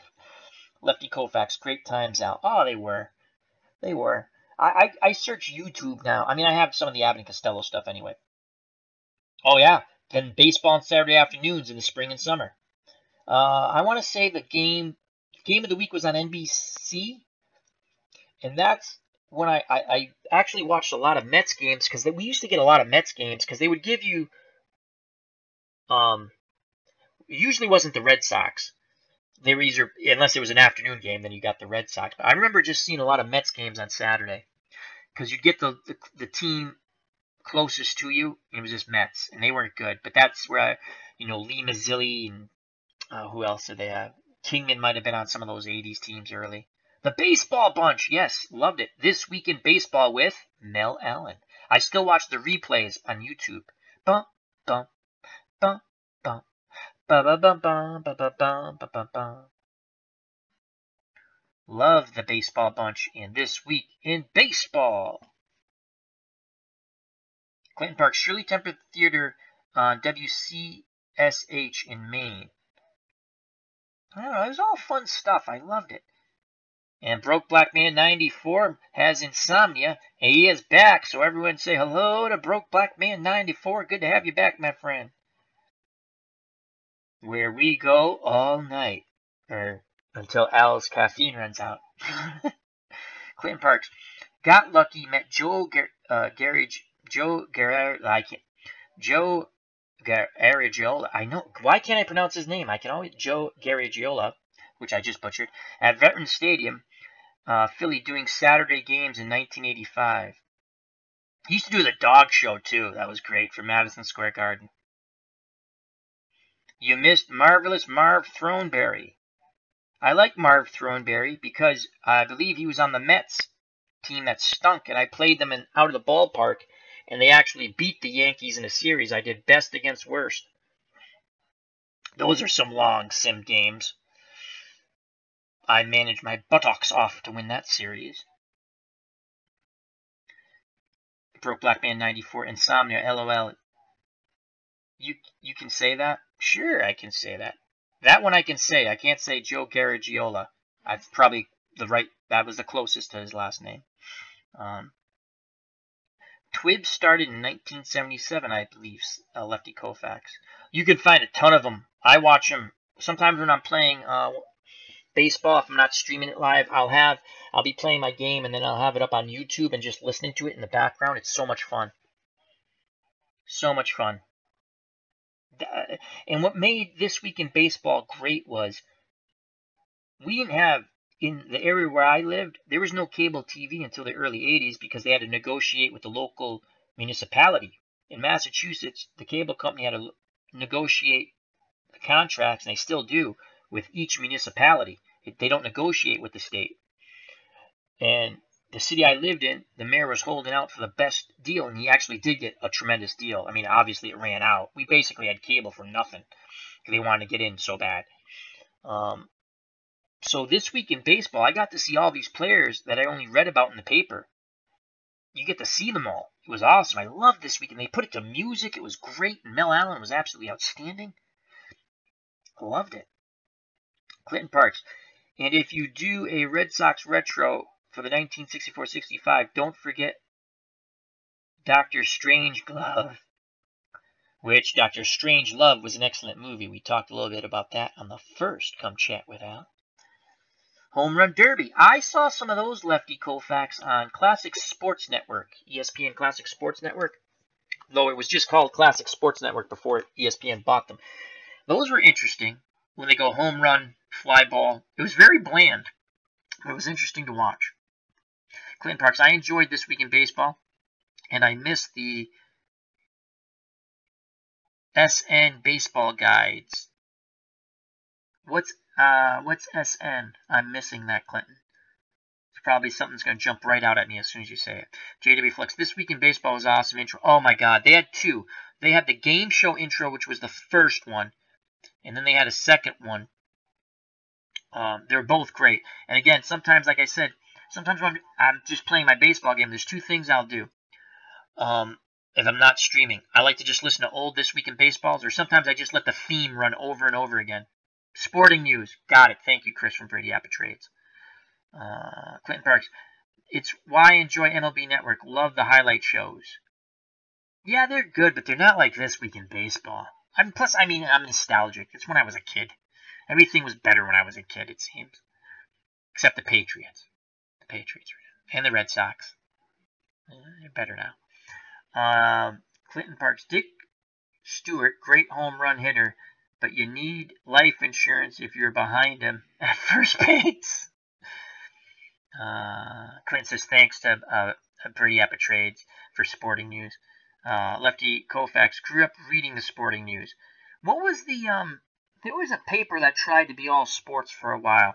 Mike Lupica wrote for them. God, was that in the early 90s? What the heck? I used to buy that, but it actually wasn't that good. That's why they didn't last. What was that paper called? Anyway, I remember they tried it. The National. Thank you, Ken. The USA Sports, Clinton Park says. Well, it was one of the Baseball Digest. Clinton Parks, written by USA Today. I like Baseball Digest. But nothing beats that. When you heard that music for This Week in Baseball, like JW Flux said, I'm getting goose pimples now. It's just awesome. It's awesome stuff. The Cubs Bears. Lefty, yep. In those days, the only way to get your stats on the minor leagues was the sporting news.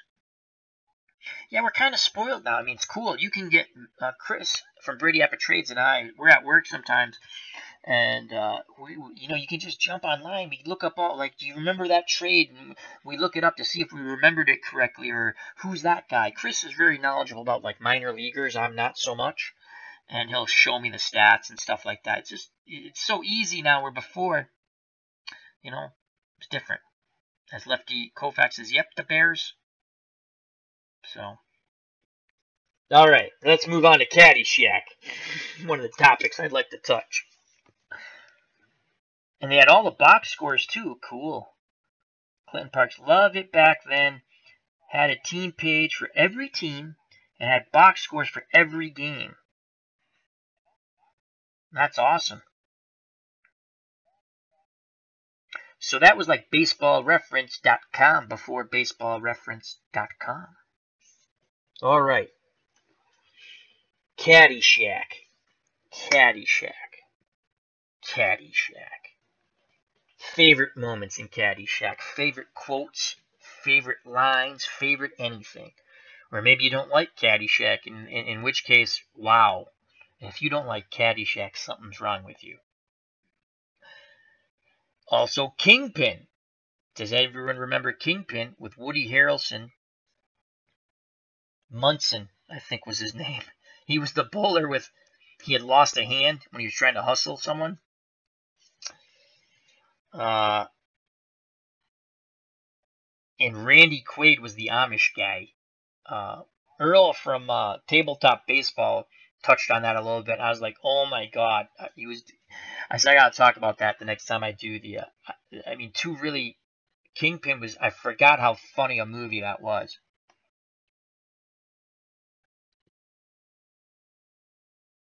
Clint Park. Keep in mind, Sporting News came out of one of the truly greatest baseball towns, St. Louis. They are a great baseball town. J.W. Flux. Great kid now. I know why tigers eat their young. And that was Rodney Dangerfield said that about Judge Smale's grandson, I think. Am I right, JW? Broke Black Man 94. Only Kingpin I know is from Spider-Man / Jared. Yeah, Kingpin was, it was a bowling movie. It was a comedy with Woody Harrelson, Broke Black Man 94. And what happened was, him and Bill Murray's in it. And they were hustling these people. They're professional bowlers. And they would go to these towns and hustle people who didn't know who they were. And they got caught hustling, and they basically broke Woody Harrelson's hand off. So he had this fake hand, and he was trying to teach the Amish kid the bowl, and it was just pretty funny. And they're trying to win money. So Lefty Kovacs, kill all the golfers. No, not the golfers. Yeah, Bill Murray was awesome in that movie. But if I kill all the golfers, won't I go to jail? Clayton Parks. Bill Murray's routine with the flowers was entirely done ad-lib. That is one of the funniest things. This Cinderella story. And he's just whacking the flowers out with the weed whacker. And remember when he was cleaning the golf balls, looking at the old women? That was pretty funny. Ken Castro. Part of the reason I became a sports writer. Caddyshack? Or Sporting News, probably. J.W. Flux. You'll have nothing and you'll like it. That is when Judge Smales again talking to his grandson, Spalding, when he said, I want this, I want that, I want this. You'll have nothing, Spalding, and you'll like it. Ken Castro. Sam Her broke. Lefty Colfax. Munson was his nickname in Kingpin. Yeah, Harrelson. Yeah, it was funny. JW Flux. That's what the name Munson will be to bowling. Broke Black Man Free. Glad I'm not the only one, Ken. Oh, I missed something with Ken and broke. Same here, bro. Got it. I got the joke. Clint Parks, remember when he was cleaning the pool? Oh my god! and he picks up the candy bar, and they thought it was crap, and he takes a bite out of it. And was it the old lady who fainted? Someone fainted. Because they threw the candy bar in the pool and they thought it was a floater. He goes, no, I got it. It's okay. He smells it and he takes a bite out of it. And they thought he was eating poop. And what was it, an O. Henry bar or something like that? That was, oh my god, there's so many funny scenes at Caddyshack. Ken Castro, thanks, Brooke. Nothing like sitting on the throne with a fresh comic book.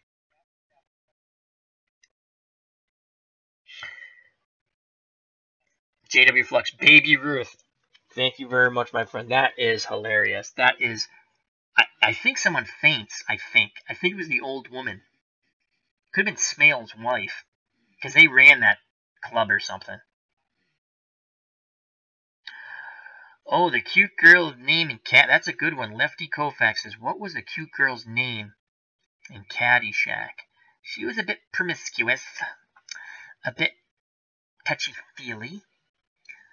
That's a good question. Someone will have to look that up. The Cubs and Bears. Something must be wrong with me, because I don't understand the fascination people have with Caddyshack. Dangerfield was great. Film was kind of funny, but not my top 10 comedies. I am a heretic. No, the Cubs and Bears. It's funny. I like it. You just don't like it as much. There's nothing wrong with that. I just found it. I love it. Lefty Koufax. Underall. Lacey Underall? What a name. Oh my god.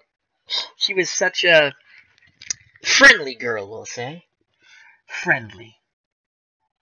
She likes to hug.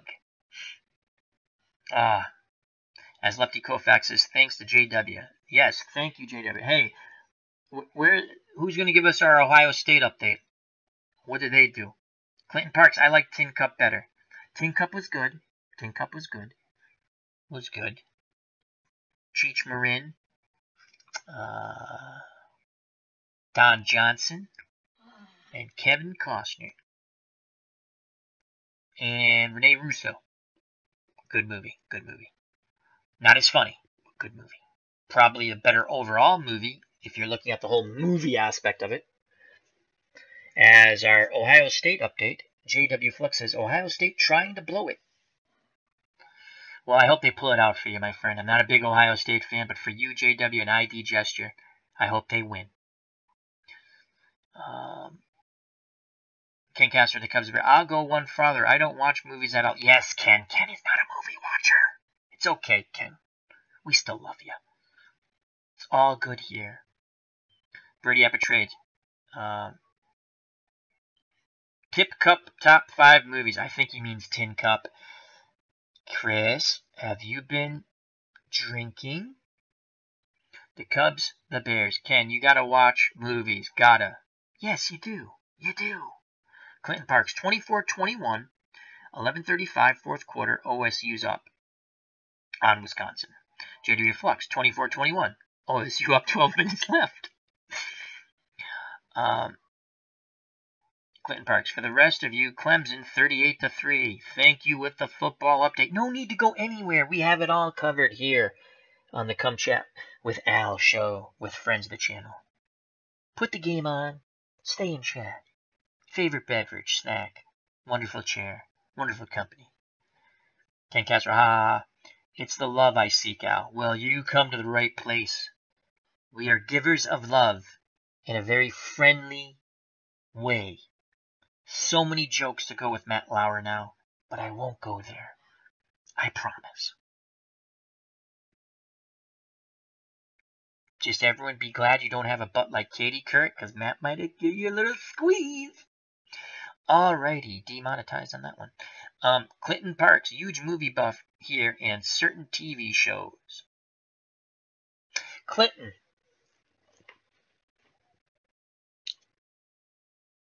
A must-see movie for everyone. Doesn't have to be a comedy. Doesn't have to be a comedy. What's your must-see movie? And it could just be something you like. It doesn't have to be like, oh, it's this French film with a balloon and if it is, that's fine too. But what's a must-see movie for everyone? Or let me put it this way. You can do must-see movie or also, like, what's a movie? I might have touched base with this before. I know I've said this out. Like if you're clicking around the channels and you see it, you stop and watch. You might not watch the whole thing, but you always stop and watch. And already 2 have come into the chat that are excellent. Excellent. Excellent. Clinton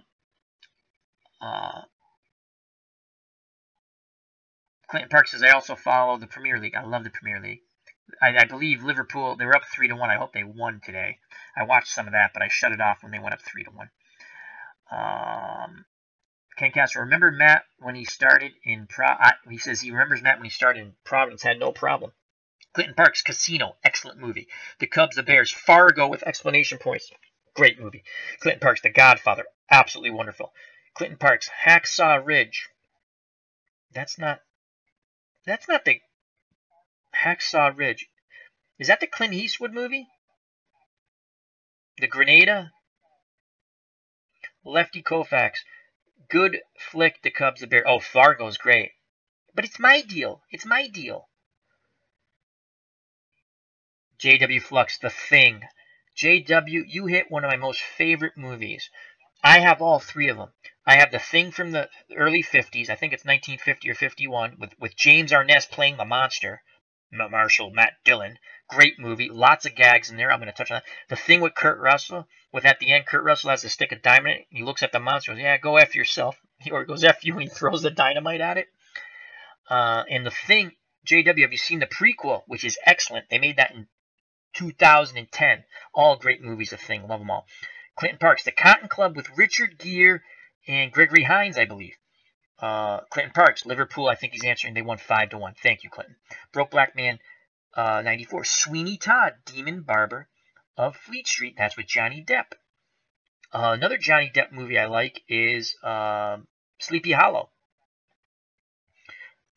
Good one, Broke Black Man, 94. They're all good. And again, it's what you like, so they're all good, no matter what. The Cubs, the Bears. I stop and watch Fargo. Excellent. I agree. My Cousin Vinny. Great. And 8 Men Out. Oh, 8 Men Out. Absolutely. That movie is so gross. I think The Cubs, the Bears. You had said I have to buy that book because you said the book's better. Comiskey was such a cheap SOB.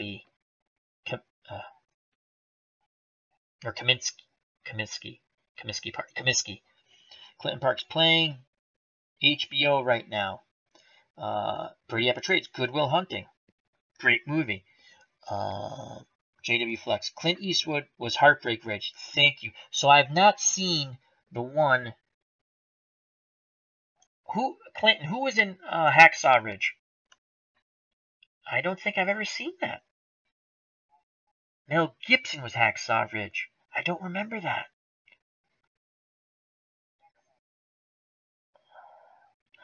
That's not The Farm, is it?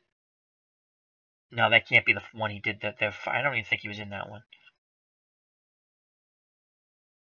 Broke Black Man 94. Yeah, the prequel was shockingly good and ties to the. Oh my God, in The Thing in the 2010 was absolutely outstanding, and it ties perfectly to the Kurt Russell thing of the early 80s. I remember my person at work said, because he knew I was a big Thing fan, I hadn't seen it, and I said, well, the way I would end the movie is I'd start off with the next one. The last scene would be the first scene. And he goes, He goes, you're kidding me. You didn't see the movie. I said, no. He goes, that's the way they did it. I was like, oh my God, I got to watch it. And great action. And Broke Black Man 94. What was great about the prequel was, remember The Thing? How do they judge people? Do you have any cavities? And if you had cavities, they knew you were infected. They knew you were human.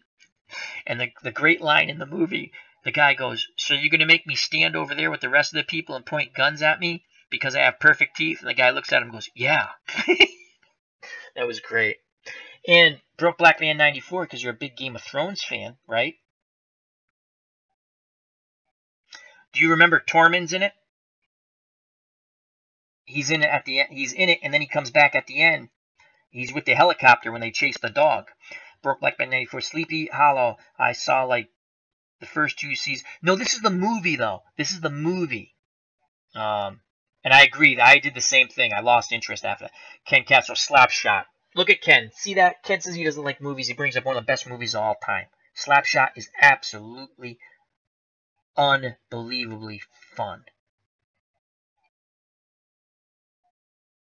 The Hansons, oh my God. They brought their effing toys.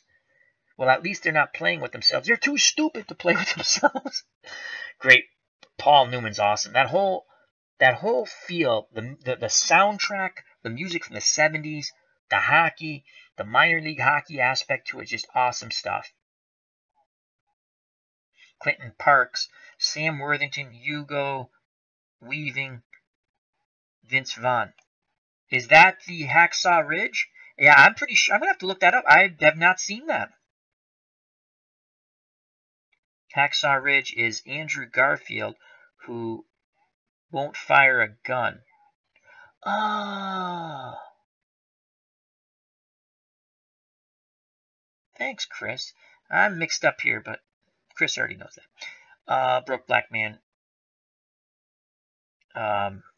He says, I think, talking about Tormund, who's in the prequel for The Thing, 2010 or 2011, whenever it came out. He says, "Oh my God, yes, I need to rewatch." Yeah, and he screams at the guy in Scandinavian, open your mouth, let me see your teeth, or I'll blow your brain, or I'll blow your head off," because he wanted to see if the guy was infected with the alien blood. And because he knew the guy had cavities, and when he saw the cavities, he says, "Okay, good." He goes, "What are we doing?" He goes, "We gotta kill a dog." And then the helicopter takes off, and they chase the dog, and and that's how the movie ends. It starts into the next movie, which is great. I love all three Thing movies. They're absolutely outstanding. Brady portrayed in World War II and wins a Medal of Honor for saving 75 men at Okinawa. The Cubs and Bears, best TV show for its time. I still rank Hill Street Blues. Absolutely loved Hill Street Blues, the police show. Daniel J. Trevante played the captain. You had Renko. What was this? Renko and Wash? No, Renko and Hill. Renko and Hill were characters. That were their characters' name. The guy who played Hill played basketball at UCLA. Also, the Cubs and Bears, big Deadwood and Sopranos fan. Loved the Sopranos. Deadwood was good too, both HBO shows. And Taxi was a fun comedy in the early years. Oh, absolutely. My favorite Taxi episode, the Cubs and Bears. Remember, the owner's wife would come there once a year and sleep with someone and they get fired? That's my favorite episode. Brooke Black Band 94. Yeah, I saw the movie Al where Johnny Depp is a detective. Yeah, that's it. That's correct. And I agree with you, Broke, about the TV show. I enjoyed it the first 2 seasons. And I started watching some of the third, and it lost me. Clinton Parks, any of the CSI's NYPD Blues. I never got into those. And NYPD Blue I didn't care for because it wasn't Hill Street Blues. That came out right after Hill Street Blues, I think. Clinton Parks, hey, be careful out there. That's what the sergeant used to say, and he was in The Longest Yard. I can't remember Sergeant Butts. Belker. Belker was the undercover cop who growled like a dog.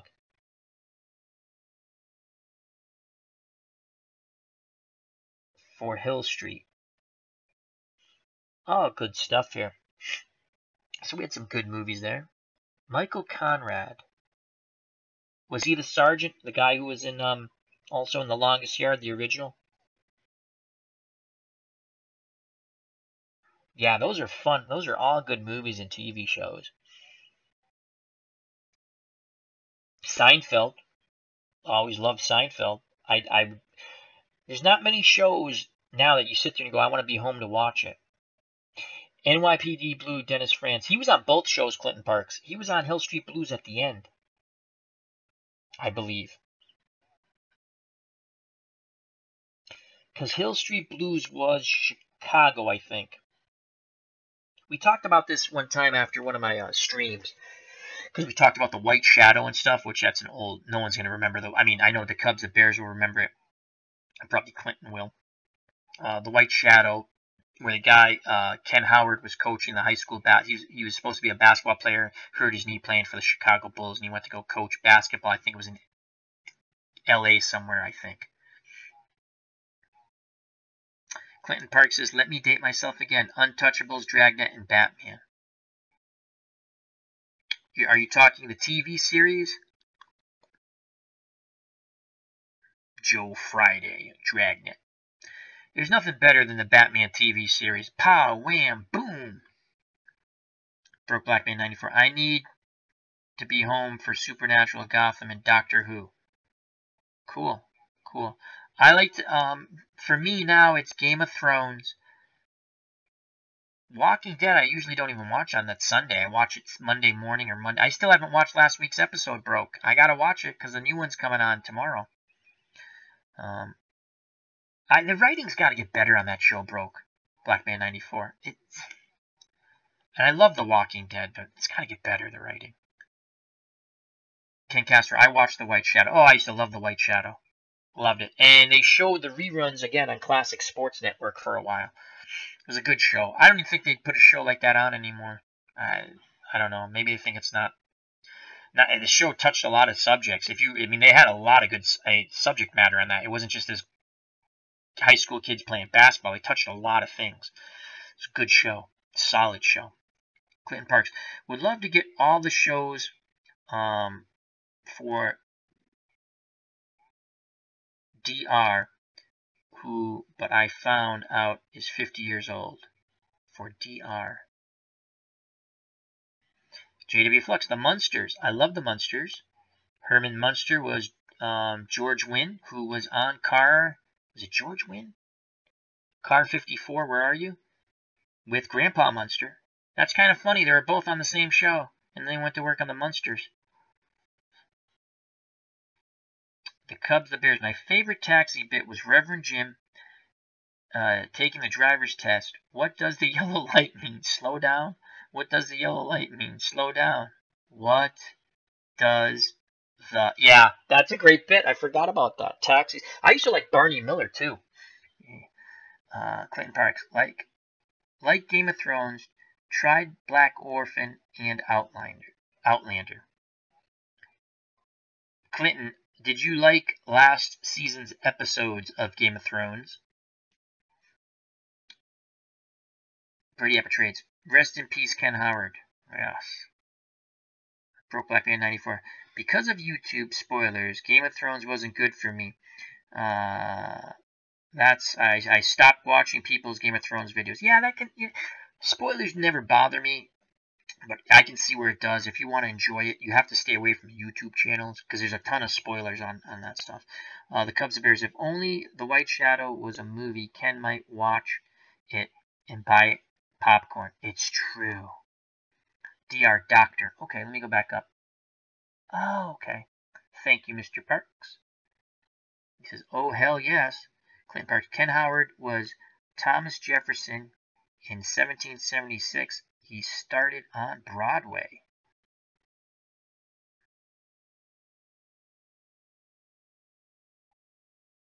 Yeah, I like Barney. I'm trying to think of shows.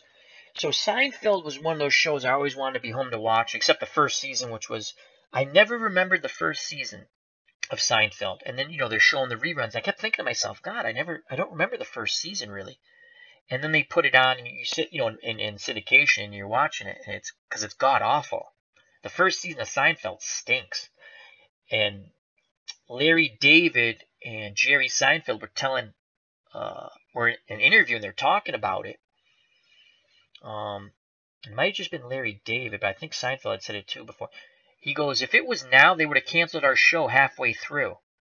But they gave it time, and it became one of the... After the first season, it's funny, except the last episode, which I always thought they should have came back a year later because they went to jail for a year to do one more episode. I always thought they were going to do that, and they never did.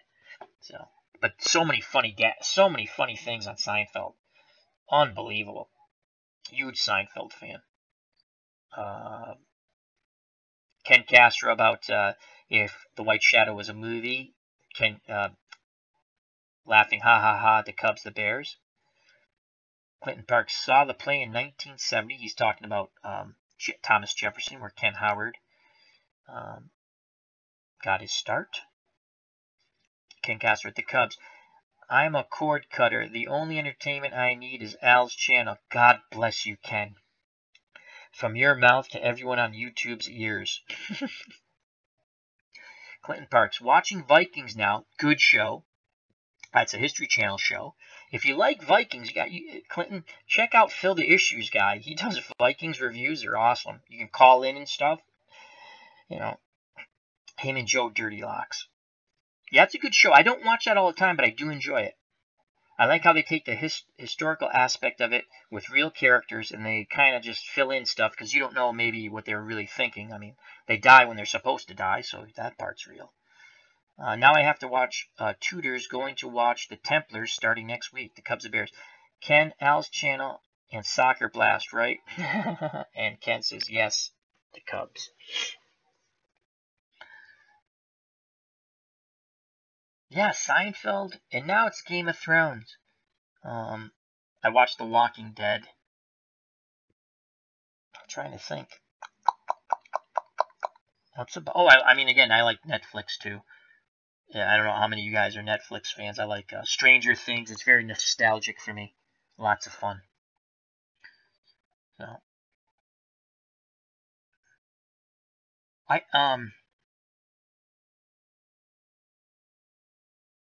Clinton Parks, Al's, Jester, and any of you others who broadcast baseball here. Oh, thank you, Clinton. All good channels. ID Gesture, Tabletop Baseball, Baseball Demos, Broke Black Man 94. Remember to check out Broke Black Man 94's channel, movie and TV reviews. Big Game of Thrones fan. Big Game of Thrones fan. And Walking Dead.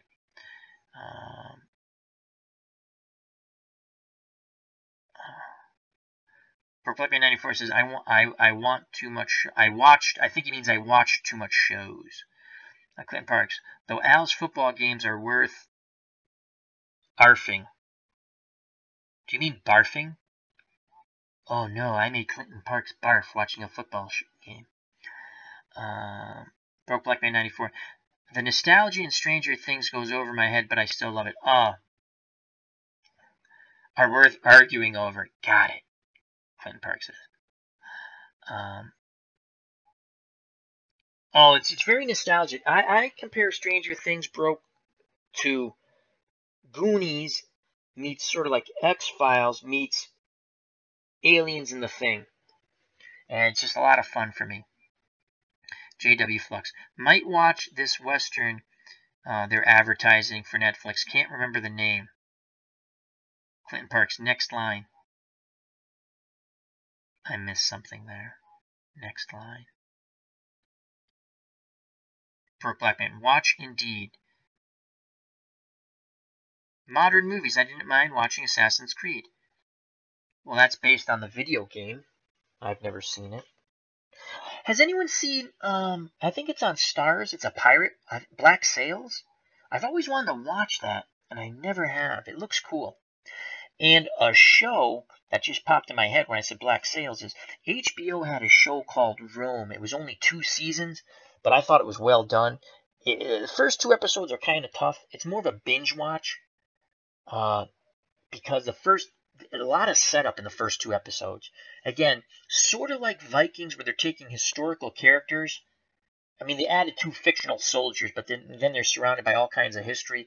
And it's basically based on these 2 soldiers who become soldiers and basically gangsters and in politics. It's really good. I liked Rome. Clinton Parks. JW Flux. Black Sails was amazing. Clinton Parks. I started, but I need to take the time to start from the beginning. Black Sails. Sometimes you have to. I've always wanted to watch it. I have not. But Rome, I liked Rome. That was an HBO. It was 2 seasons. It was perfect. It was long enough. It said everything. And again, it's based around historical fact, but you have these 2 fictional characters, just everyday soldier kind of guys who get out of the army and became basically like gangsters. Likeable. They're both very likable. That's why you root for them. 6 Feet Under. Yes, that was a good one on HBO. One of those guys was on Sports Night. There was a show called Sports Night. Broke Black Man 94. Assassin's Creed is a guilty pleasure for me. Only like Assassin's Creed 3 and Black Flag. I haven't played the new one. The movie was meh. Well, everyone, as long as you enjoy something, what's meh to someone could be good to someone else. That's why I never judge. You know what's funny? These people, they rate the movies, right? Whatever you think of Adam Sandler, I don't like all of his movies. I like most of them.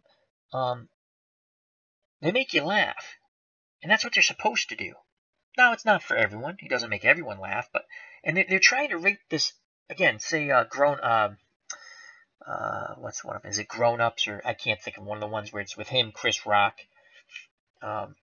Anyway, it's funny. To me, it's funny. And they're trying to rate these movies. They used to do the same thing to Abbott and Costello movies. You read review, and you're sitting there going, it's an Abbott and Costello movie. It's not Citizen Kane. And by the way, yes, Citizen Kane's a great movie. It's boring. To me, it's a good movie. I've watched it all the way through once, and that's all I needed to do. I don't go back and go, I got to watch Citizen Kane again. It's a classic. I felt I had to watch it. I watched it. It's okay. I liked it. I mean, it's not something I'd rather watch an Abbott and Costello movie. I really hate the way some people rate movies. It's just, I don't know, JW Flux. Rome was great. Great 2 was bummed it didn't continue. I think they did. Me too, but I thought JW Flux. I thought they did a good job with the 2 seasons they had because they closed out the story. It was very, and to me, it's something you got to binge watch at least the first 4 episodes in season 1 because to me, the first 2 episodes, maybe even episode 3, first 2 really, a lot of setup stuff. In fact, when I went back to watch it, it's because I binge watched like the first 4 or 5 episodes, and I really liked it. And then when it came on season 2, and I found out that's the last season, I watched every Sunday. I think it was on Sundays, I think. And the Cubs and Bears. Must-watch TV for me is Under Billions on Showtime with Paul Giamatti and Damon Lewis. I've never heard of that. I like Paul Giamatti.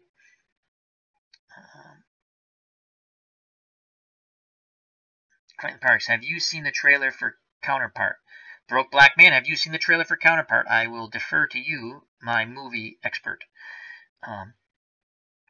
Broke Black Man 94. I think people who didn't play the game enjoyed it. I tried to go in without bias, but it happened. That's fine. Broke Black Man, so it was Grown Ups. Grown Ups Part 1 was good. Part 2 was okay, but wasn't. Yeah, I agree. The first one was much funnier because it focused more on the kids who weren't as funny as the main cast. The second one, I believe, did on the kid. You're right. Clinton Parks, Ohio State, 27, 21, 3:06 to go. Wisconsin's ball. Ooh, it's coming down to the wire here. Now, that's the championship game for the league, correct? OSU in Wisconsin. Broke Black Man 94. I want to get chocolate wasted. The trailer. Nope, didn't see it. Broke Black Man 94 says. Clinton Parks. J.K. Simmons new show on Stars. Clinton Parks. I already am a chocolate wasted. See that lady besides me? As Clinton Parks says, yes, the Big Ten championship game. So JW Flux must be on the edge of his seat now. He's a big Ohio State fan. Here's one because I mentioned Citizen Kane. What's a movie that you like? Everyone says, "Oh, you got to see this movie. It's a classic." That you were like, "Yeah, it's okay." For me, it's Citizen Kane. It's a good movie. I know that, but Rosebud. It's the sleigh. Okay, I watched the whole movie. I mean, I thought Family Guy did it the best when he Peter Griffin on the cartoon cuts into the movie someone rented and says, "So you don't have to waste your time. Rosebud is the sleigh." And JW Flex quickly jumped in the chat and says, "You would be correct, sir." Well, I'm wishing you well. Where does Wisconsin have the ball now, folks? Again, I have no game on. We're doing our show here. It's been a lot of fun moving on 3 hours. And I'm caffeined up. I'm like the Energizer Bunny. Clinton Parks. It's about William Randolph Hearst, and he hated it. Yep. I mean, again, I watched it that one time because it's a classic. It's a must-see. I get it. Not something I want to see over. JW Flex. Citizen Kane put me to sleep. Don't disagree with you there. Me too, JW. Lefty Kovacs. About Citizen Kane. Clinton Parks. Wisconsin on the 41. On their 41? JW Flex. Their own 27, second and 10. So something must have happened between that first and 10. Oh, they must have had a big play if they're on their 41 now. Wuthering Heights was meh for me. Yeah, that's another one. That's a good one, too. That's an excellent one. That's what I mean. Some of these classics. Oh, my God. Lefty Koufax just hit the movie I hate. I don't hate any movie, but The English Patient. I hate The English Patient. I've tried to watch that movie 4 or 5 times because you're supposed to watch The English Patient. It's a great movie, and I'm like, oh, I hate it. That's too funny, Lefty. Higher Ground Gaming in the house. He says, "Hola, Alan all." How are you, Eric from Higher Ground Gaming? Remember to check out his channel, Higher Ground Gaming with Eric, Mr. Brody, and Miss Mags. Fun stuff there. Sports, RPG, all good stuff. The Cubs and Bears. Very interesting. He says, I liked Citizen Kane, but didn't like Lawrence of Arabia. Different strokes. Absolutely. See, I liked Lawrence of Arabia. Doesn't mean anything wrong with either one of us. Well, I know there's something wrong with me, but oh well, that's who I am. And it's funny, when I was a kid, I didn't care for Lawrence of Arabia. As I got older, the cinematography and just all the great actors in it, I enjoyed it. It's not as much action as a kid. I thought there was a lot more action. I thought there'd be a lot more action when I watched it, and it wasn't. As I got older, I do enjoy it. It's one of the movies, if it's on high def, I like to watch for a bit. Clinton Park. Gandhi was boring, and so wasn't Reds. I liked Gandhi, didn't care for Reds, and Reds was with Warren Beatty and Annette Bening, I think. Could be wrong there. Ken Castro says hi to Eric from Higher Ground Gaming. Clinton Park says hi to Eric. Higher Ground Gaming, thanks for hooking me up into Inside Pitch, buying it in January. Alan Jester for digital. You know what, Clinton? Thank you very much for those kind words to myself and Eric from Higher Ground Gaming and ID Jester. But thank you, Clinton, for taking time out. I'll speak for myself, and I think I can speak for Eric and ID Jester. You take time out, you participate. You're good-natured. You rib us. I know you rib me a bit. You rib ID Jester in a good-natured way, and you help us. And I know I appreciate that. Eric from Higher Ground Gaming. Just started my Bobby Orr career replay using Inside the Crease. Uploading now. I will be watching later, Eric. Clinton Parks. Minute 28, Wisconsin holding penalty. Higher Ground Gaming. To Clinton Parks. You're welcome. Inside Pitch is one of my favorites. Now, is that the game that you can't sim? You have to play every game. So, like, if you can't sim, like if you want to play, like, say, the Mets in the National League and the Red Sox in the American League, you have to play all the other games with teams that aren't either one of them. I think that's the one, right, Eric? I do like watching Inside Pitch. Eric does a lot of it. He says correct. Clinton Parks. Jester lets me look at his boards and I can see the rules.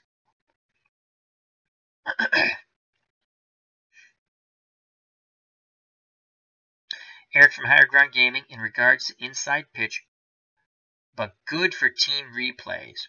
The Cubs Bear Als, what is your guilty pleasure? Movies, TV, books that people generally dismiss, but that you like regardless of popular opinion. Great question. And let's throw that out to everybody. Because this is what this is about. We pretty much freelance. I like to think my show's a squirrel show. We go in all directions. And I think this is fun. I don't like to keep this, but that's a great question. My guilty pleasure. I like doing this. Does that make sense? You don't understand how much I like doing this. I really like doing this. Talking to you guys. And Broke Black Man 94, if you're still in the chat, I have to talk with you at some point. I know we have emails. I need to get. I used to do the Google thing because I want to set up the Google Hangout. I want to have us talk as opposed to me reading the chat. Oh my lord! In the chat is Bob Borowick. Bob? We've been waiting for you, Bob. We have been waiting for you. Hope all is well, my friend. But okay, again, the Cubs of Bears says, Al, what's your guilty pleasure? Movies, TV, books that people generally dismiss, but that you like regardless of popular opinion. So, movie, TVs, books. I said this, but movie, TV, books. Walking Dead. I know it's popular, but a lot of people, as Chris from Brady Aperture, Bob, about time. And I'm going to say Ohio won because JW Flux just went OHIO, Ohio. Everyone's saying hi to Bob. Planet of the Apes. That's one of my... I think that's a guilty pleasure. I have been a Planet of the Apes fan since I was a kid. The Charlton Heston, the original movie from 1968. All the movies through it. The two TV shows, I believe, were both on CBS. Enjoyed them both. Had the toys. Even liked my least favorite Planet of the Apes, the one with Mark Wahlberg. Not because he's in it. I like Mark Wahlberg. It's just the worst of the stories. movies. I like the new Planet of the Apes. I think that's a guilty pleasure. I mean, I guess most people like that. I don't know.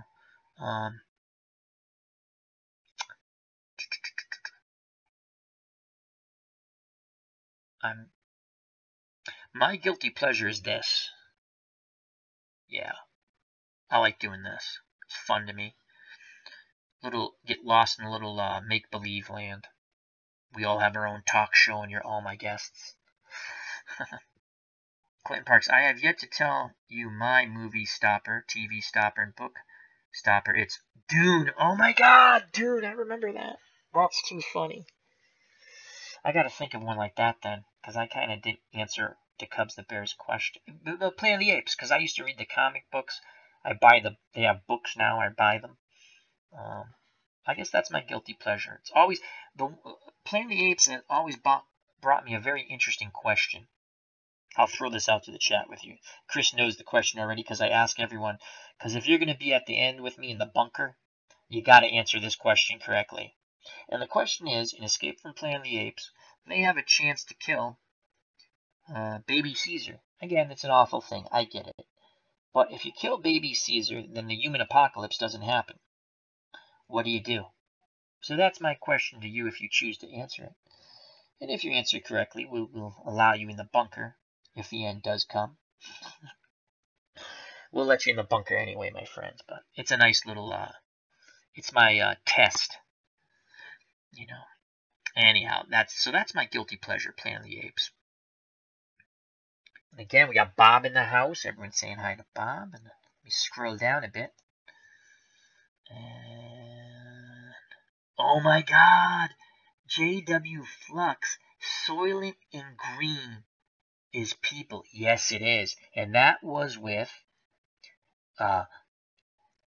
Charlton Heston and Edward G. Robinson, I believe. Did I say his name right? Oh my God, I haven't thought about that movie. What about Logan's Run? The Bible nowadays gets a lot of flack. Not really a guilty pleasure, LOL. I think religion, if it's not a certain religion, catches a lot of flack, which is kind of silly and sad. That's a good point, though, Eric. That is a good point. Never be afraid, Eric. I know you're not. Yeah. Sad. It is sad. Again, I'm not... It's shocking. I pray every night. People don't believe that, but I do. I do. Eric for Grant. Planet of the Apes is good. I love Planet of the Apes. Always have. Buckeyes pick it off. 109 left. So it looks like Ohio State will be victorious. The Cubs Bears. My guilty pleasure was original Gilmore Girls. Oh my God. Now I know which one I'm going to say. Now you guys are going to laugh. Oh my God. Now because he said Gilmore Girls. Let me finish that. Gilmore Girls, even though it's totally a chick show, love the snappy dialogue. And I also lose my man card because I like some Broadway musicals. Oh, the Cubs, the Bears. That's okay. I once watched, everyone's going to leave now, but I once watched, I think it's called Beverly Hills Housewives, Housewives from Orange County or some crap like that. They had a marathon on. I was sick. There was nothing on TV. Actually, the Red Sox were on. They were getting killed, and they had a Sunday marathon, and I actually got hooked on that show for a little while. Yeah. I think it was an A&E or some stuff like that. It was rich people being annoying. And lots of cleavage. So, boom, yeah, I was there. Anyway, you see these people, and they're just sitting there going, how did these people get rich? They're a train wreck, and there's not one nice person among them. It was absolutely incredible. That because the Cubs and Bears Gilmore Girls it clicked. Yeah, that was my guilty pleasure. I still love Planet of the Apes though. Clinton Parks. It will be very interesting to see who is in the playoffs. Yeah, because how many teams do they have with one loss now? They have quite a few one-loss teams. I haven't followed college football in the past few years, so. Bob Barwick. Hey, Ken, bad news. Your 77 Red Sox lost to the 77 Yankees today in my payoff pitch tournament and now down 3-1. Boo! Who pitched today for both teams and who were the hitting stars, Bob? Thank you for sharing that. That's always one of the things when you come to the chat. If you are doing some retro sports, always share it with us. We like that stuff. That's what we do. But we're all over the place. Feel free to keep it light, keep it delight, and let's laugh and have a ball. Clinton Parks, you aren't losing my man card. I'm a huge Broadway nut. Because we know that because he saw Ken Howard. He already mentioned that. Nothing wrong with Broadway. Has anyone seen Springtime for Hitler? Ba-bum-bum. And Germany, the producers. Clinton Parks, Phantom of the Opera, Memphis Ragtime, Cats. Oh, Clinton. Cats? Really? Chicago. I have a magazine rack full of playbills. That was got to be interesting. Are those the programs you mean? The playbills? Or, you know, it'd be cool collecting the posters for those would be cool.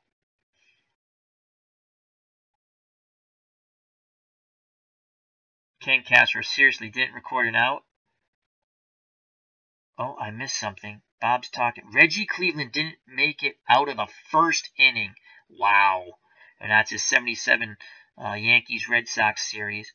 Ken Castro. Hello, JD. How are you, my friend? Another wonderful person, JD. Another moderator extraordinaire. JD, is your second chapter up on YouTube? I went to look for it the other day. I didn't see it. On your murder mystery political. Ken Castro, Reggie Cleveland. Who could beat the 77 Yankees? Not the 77 Red Sox. Robinson's last movie, Soylent Green, which was a creepy movie. The first time I saw that movie, I saw it twice. They used to have when I was a kid, they had the 4 o'clock movie. You'd come home from school, and the 4 o'clock movie went till 6 o'clock because there was commercials and stuff. Soylent Green, which was very disturbing to me that they were eating people in blocks. Those little, what were they, green-looking squares? Ugh. Bob Barwick, nope. All bad rolls for Cleveland. Couldn't get out of the first. Everyone's saying hi to JD. JD says hello back.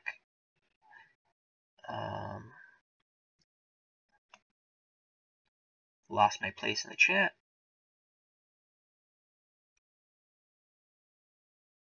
That's it. The Cubs, the Bears. That's it. That's it. That's what I'm talking. I watched Housewives of Beverly Hills. Now I don't feel so bad about Gilmore Girls. That's what it was called, Housewives of Beverly Hills. I did watch it. Yeah, I did. That's the show. I couldn't remember. I tried to block it out of my mind, but when you said Gilmore Girls, it triggered me again. Yeah. Eric from High Ground Game. I thought you were going to say Sex in the City. No, my fiance likes that show. Yeah. I saw the movies with her. Yeah. It's not that bad, Mr. Big. Yeah, yeah, okay. I think I lost my man card. Bob Barwick. Nope, I couldn't leave him in since they were down 2 games. Everyone's all hands on deck. You're right. Brought in Mike Paxton. Oh, my Lord, Mike Paxton. But the Yanks still scored 3 runs. The Cubs, the Bears, we already read that. Thank you, because that's a show, The Cubs, the Bears, Beverly Hills. Yeah, Housewives. I can't remember. I know it was Orange County or something like that. I don't remember something like that.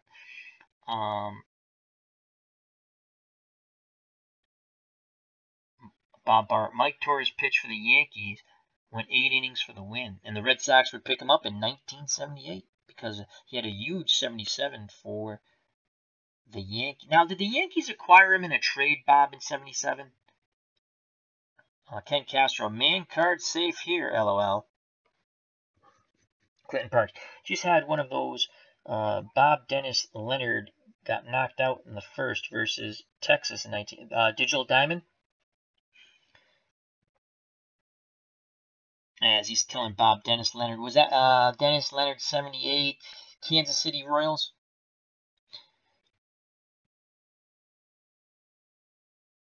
Clinton Parks, pay bills are scorecards for Broadway. Oh, so you know like who hit a single or a double? I jest. Bob Barwick. Not today. He gave up a 2-run homer to Roy White in the second, and the Yanks were up 5-0. JD says he's doing good. Everyone, again, Broke Black Man says, I have 2 excellent moderator extraordinaires. JD, check out his channel, Broke Black Man 94. Lefty Koufax, the producers is hysterical. Absolutely love that movie. The remake's funny too, but the original's better. Bob Barwick, Dennis Leonard is awesome in 77 payoff pitch. Broke Black Man 94. Wait, it's up. The chapter too. Excellent. I'll be checking that out later. Or tomorrow morning. I tell you, JD, your first chapter, remember I sent you that message? Oh my god, it was good. It wasn't where I thought it was going, but it was good. Clinton Parks. I go to New York 3 times a year to do Broadway. Finally found a wife who lives for Broadway. Well, good for you, Clinton. It's all about enjoying, my friend. It's all about having fun. Life is too real not to have fun. Red Sox closed it to 5-4, but Sparky Lyle shut the door for the Yanks in the 9th. So are the Red Sox eliminated now? So they lost 3 straight in your tournament in 77, Bob? Clinton Parks. We also do Boston Opera House and Wang Theater. Sounds like... Well, I'm not going to use that joke. Never mind. Stop, Al. Stop. Bad, Al. Barwick, Game 5. Oh, okay. So best of 7 then? Or were they down? So Bar best of 5 back in New York. Fergie Jenkins versus Ron Guidry. Fergie Jenkins in 77 was a 500 pitcher, correct? I believe so, because I'm doing the 77 replay on Action PC. I haven't thrown a game up in a while. I might be doing a lot of tomorrow. I might do a lot of 66 Red Sox. I have 16 more games to finish that season off. So it's either that or my boxing tournament draw. Al, if you start singing show tunes, I'm going to subscribe. I'm going to unsubscribe, joke. There's no business like show business. There's no business I know. Hey, we have to expand our... Eric from Higher Ground Game, we have to expand our... I've petered out at 280 subscribers.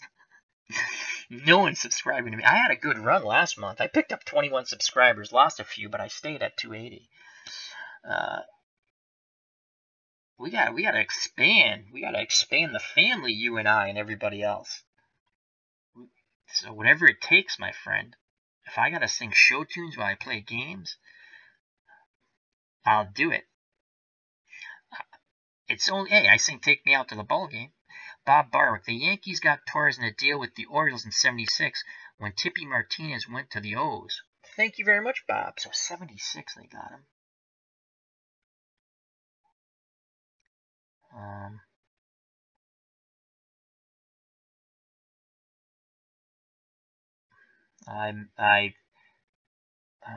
Yankees got him in 77 and traded with the Oakland. Oh, we got some. So I think it is 77 from Oakland. That's what sticks in my head, just because I'm doing that the 77 replay in Action PC, but I don't know. I'll have to look that up. That's what sticks in my head too, Clinton, about Mike Torres. Bob Barwick. I saw the producers in Broadway with Nathan Lane and Matthew Broderick. The movie was funny. JD says, thank you, Al. No, it was awesome, JD. Thank you for putting that up there. Good stuff. Not for the weak of heart, but very good. I loved it. Surprising to me, too. Remember, like I said, I sent you that message. Clinton Parks, you're a lucky dog, Bob. Red Sox down 3-1 in this tournament.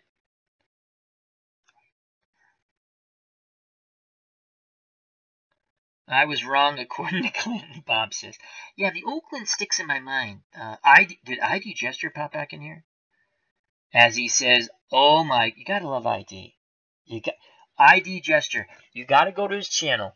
Next time he does anything, everyone go, okay? And hit all the thumbs up. And hit thumbs up for everybody that we know, because it's important to us. Yes, I'm begging for you to hit thumbs up for my friends on YouTube. You have to. They're good people. Anyway, you have to ask him to show you.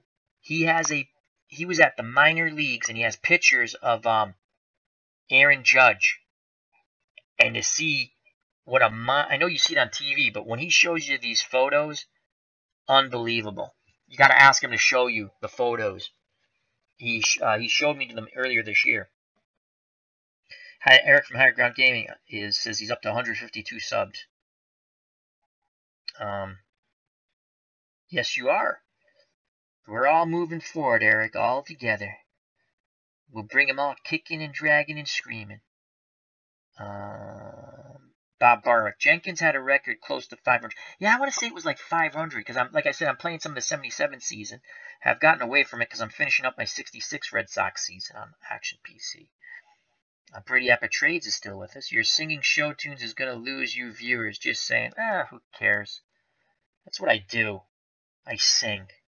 Not well, but I do it because it feels good.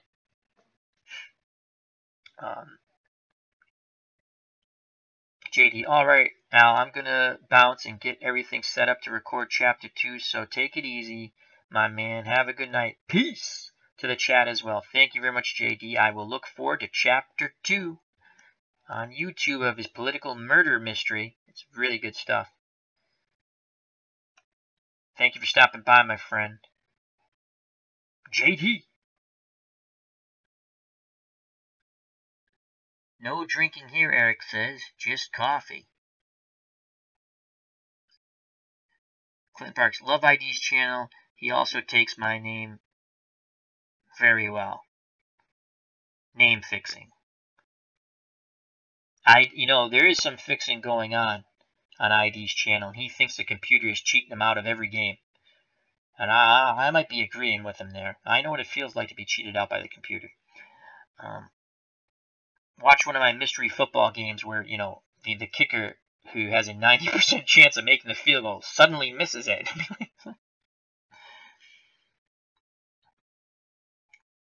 The Cubs and Bears. CP never had a Wang, but did have a Commodore 64. I remember the Commodore. JD, if you guys like a crappy audio reading of a good murder mystery, check out my channel and listen to the politician murders. First of all, it's not crappy. It's very good, JD. And you know what? It's fun. So you're being way too modest, my friend. Brady Apples, I have 4 subs. 2 are Al. Shh. It's okay, Brady. It's all right. But you got to start somewhere. We're all moving forward together, my friend. That's the way I roll. People don't want to roll that way, then we shall push them aside and find some new people. I promote everyone I like until they do me wrong, and no one's done me wrong, so. I promote other people more than I promote my own show. Yeah, the JD, that's his new series just for YouTube, as he's editing his book now. That's going to be out soon, which is cool. Oh, there goes that word. There goes that word. ID Jester, shenanigans. Shenanigans keep cropping up, he says.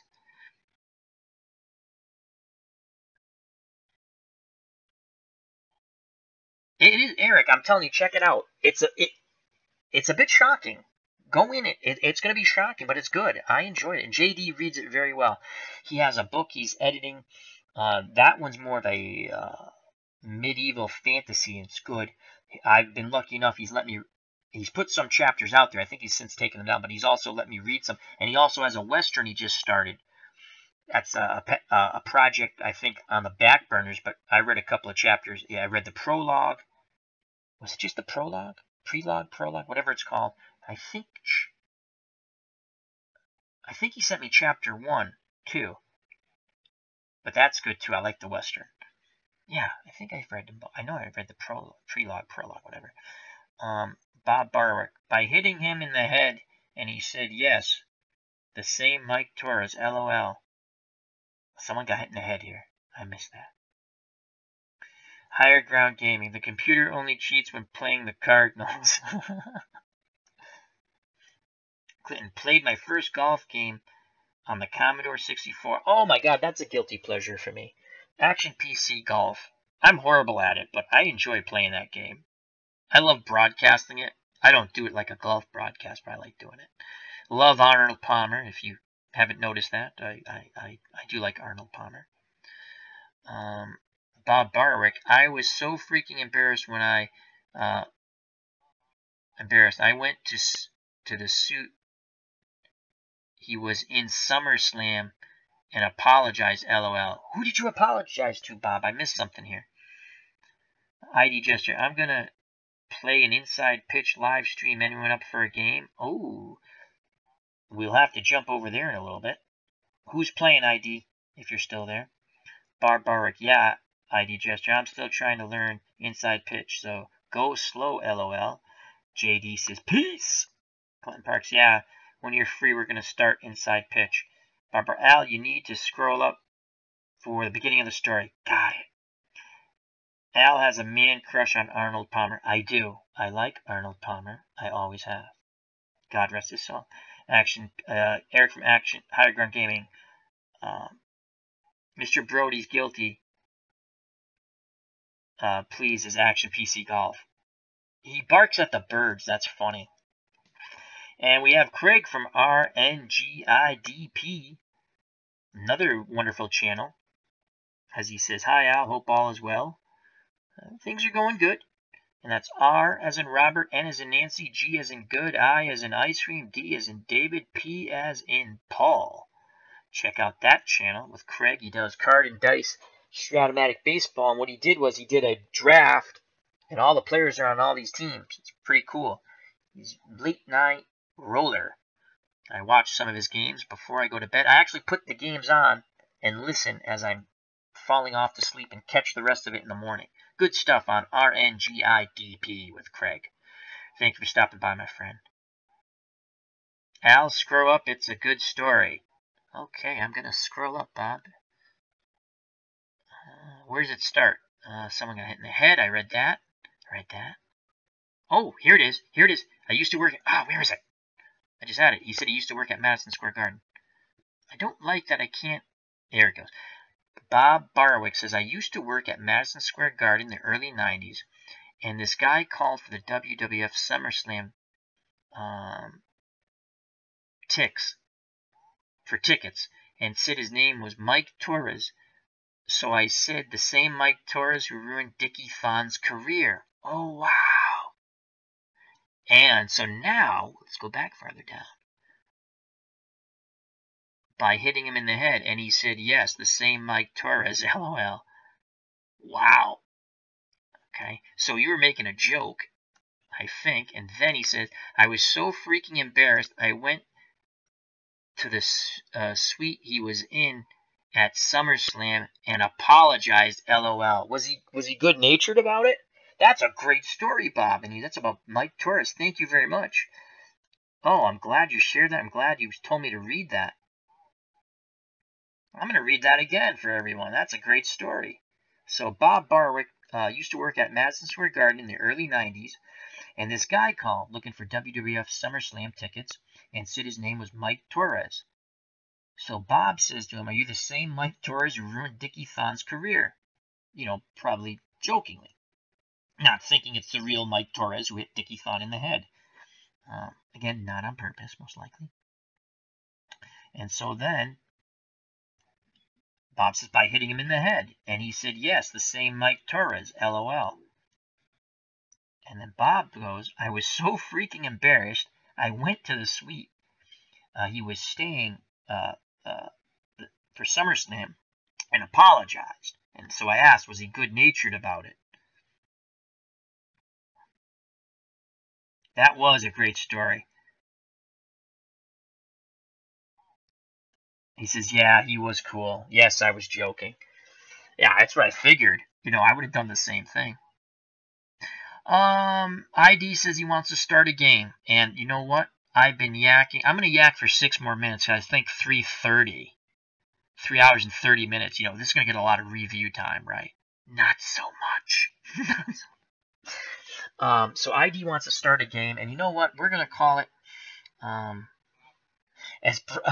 still like this story that Bob Barwick, he goes, I didn't think it was a real Mike Torres. I wouldn't have thought it was a real Mike Torres either. Eric from Higher Ground Gaming says, checking it out, RNGIDP. Oh, it's a fun channel with Craig. Good channel. Good channel. You gotta, again, and we're gonna leave in a couple of minutes. We're gonna go to ID's channel. He's gonna do an inside the pitch. Let's all support ID for as long as you want. Just stay there, but it's Saturday. What are we gonna do, right? We're gonna listen to some baseball, have a beverage, enjoy the chat, and listen to ID rant about how the computer's cheating him. Shenanigans, he says. Shenanigans. So, once again, I'd like to thank everyone. So let me just bear with me. I want to thank Eric from Higher Ground Gaming. Check out his channel, wonderful sports retro channel with some RPG. Thank you, Bob Barwick. Wonderful story. Thank you for sharing that Mike Torres story. And I'm going to be talking with Broke Black Man 94 soon. We're going to get the Google Hangout up where we can actually talk if you want. You can still do the chat too. And Rudy11 Abel says hi. Hello, Rudy. As we're closing out the show here, but thank you for stopping by. Always appreciate it. ID Jester, check out his channel. We're all jumping to ID Jester's channel. He's going to do an inside the pitch game. We're going to enjoy that. No, thank you very much, Bob. That was a great story. That's what this is about. That was an awesome story. Now we have it recorded. Awesome sauce. Uh-oh, the Cubs, the Bears says we ain't leaving until Ken Castro gives us a movie tip. So Ken, give us a movie tip, but we're not shutting down. And ID wants to play his game. Eric's leaving the ID's channel. Rudy's a Red Sox fan. Excellent, Rudy. What's your favorite Red Sox season, my friend? Also, thank you to Craig from RNGIDP. Check out his channel. Great card and dice channel. Thank you to Mr. Clinton Parks, always a good friend. JD, check out his new chapter on YouTube. And you just type in JD and you'll find it. Or go to my channel and click on it. Lefty Koufax, thank you very much. Ken Castro, thank you, my good friend. Brady Appa Trades, that's Chris, my buddy from work. Check out his channel, Brady Appa Trades. Leave him a message. Check out. The Cubs, the Bears, the great white shark that lurks in the depths and comes up with knowledge, my friends. Knowledge. JW Flux, check out his channel. Wonderful channel. Lots of Final Fantasy. But he's just a great guy, just like the rest of you. We had so much fun in his stream. I'm his moderator. So much fun today. I want to make sure I don't miss anyone. I'm Broke Black Man 94, another moderator, great person. Check out his channel, movie TV reviews. And I think I've got them all, my friends. I think we can now all Didi Mao over to ID Gestures channel as I'm scrolling up. And if I forget you, I apologize. And just leave a message saying, hey, Al, you forgot me. But I think I got everybody. Okay, let's go back to the bottom. And thank you to a new person in the chat. Rudy11 Abel, subscribe. Thank you very much, my friend. I'm sorry you came at the end. He says 2013. That was a very good year, my friend. Ken Castro has given us a tip. We're going to be calling the close. He says, my tip about movies, save your money. And on that note, oh, wait. My movie tip is Chucky Rules, says Bob Barwick. All right. So on that note, thank you very much, everyone. Thank you to Rudy11 Abel for subscribing. Greatly appreciate that. Check out the other channels that I have related to and feature. All good people. JW Flux, we will give him the last word. Thanks for the stream, Al, and have a good night, folks. From J.W. Flux's mouth to God's ears, I shall now say, health, happiness, God bless, and peace!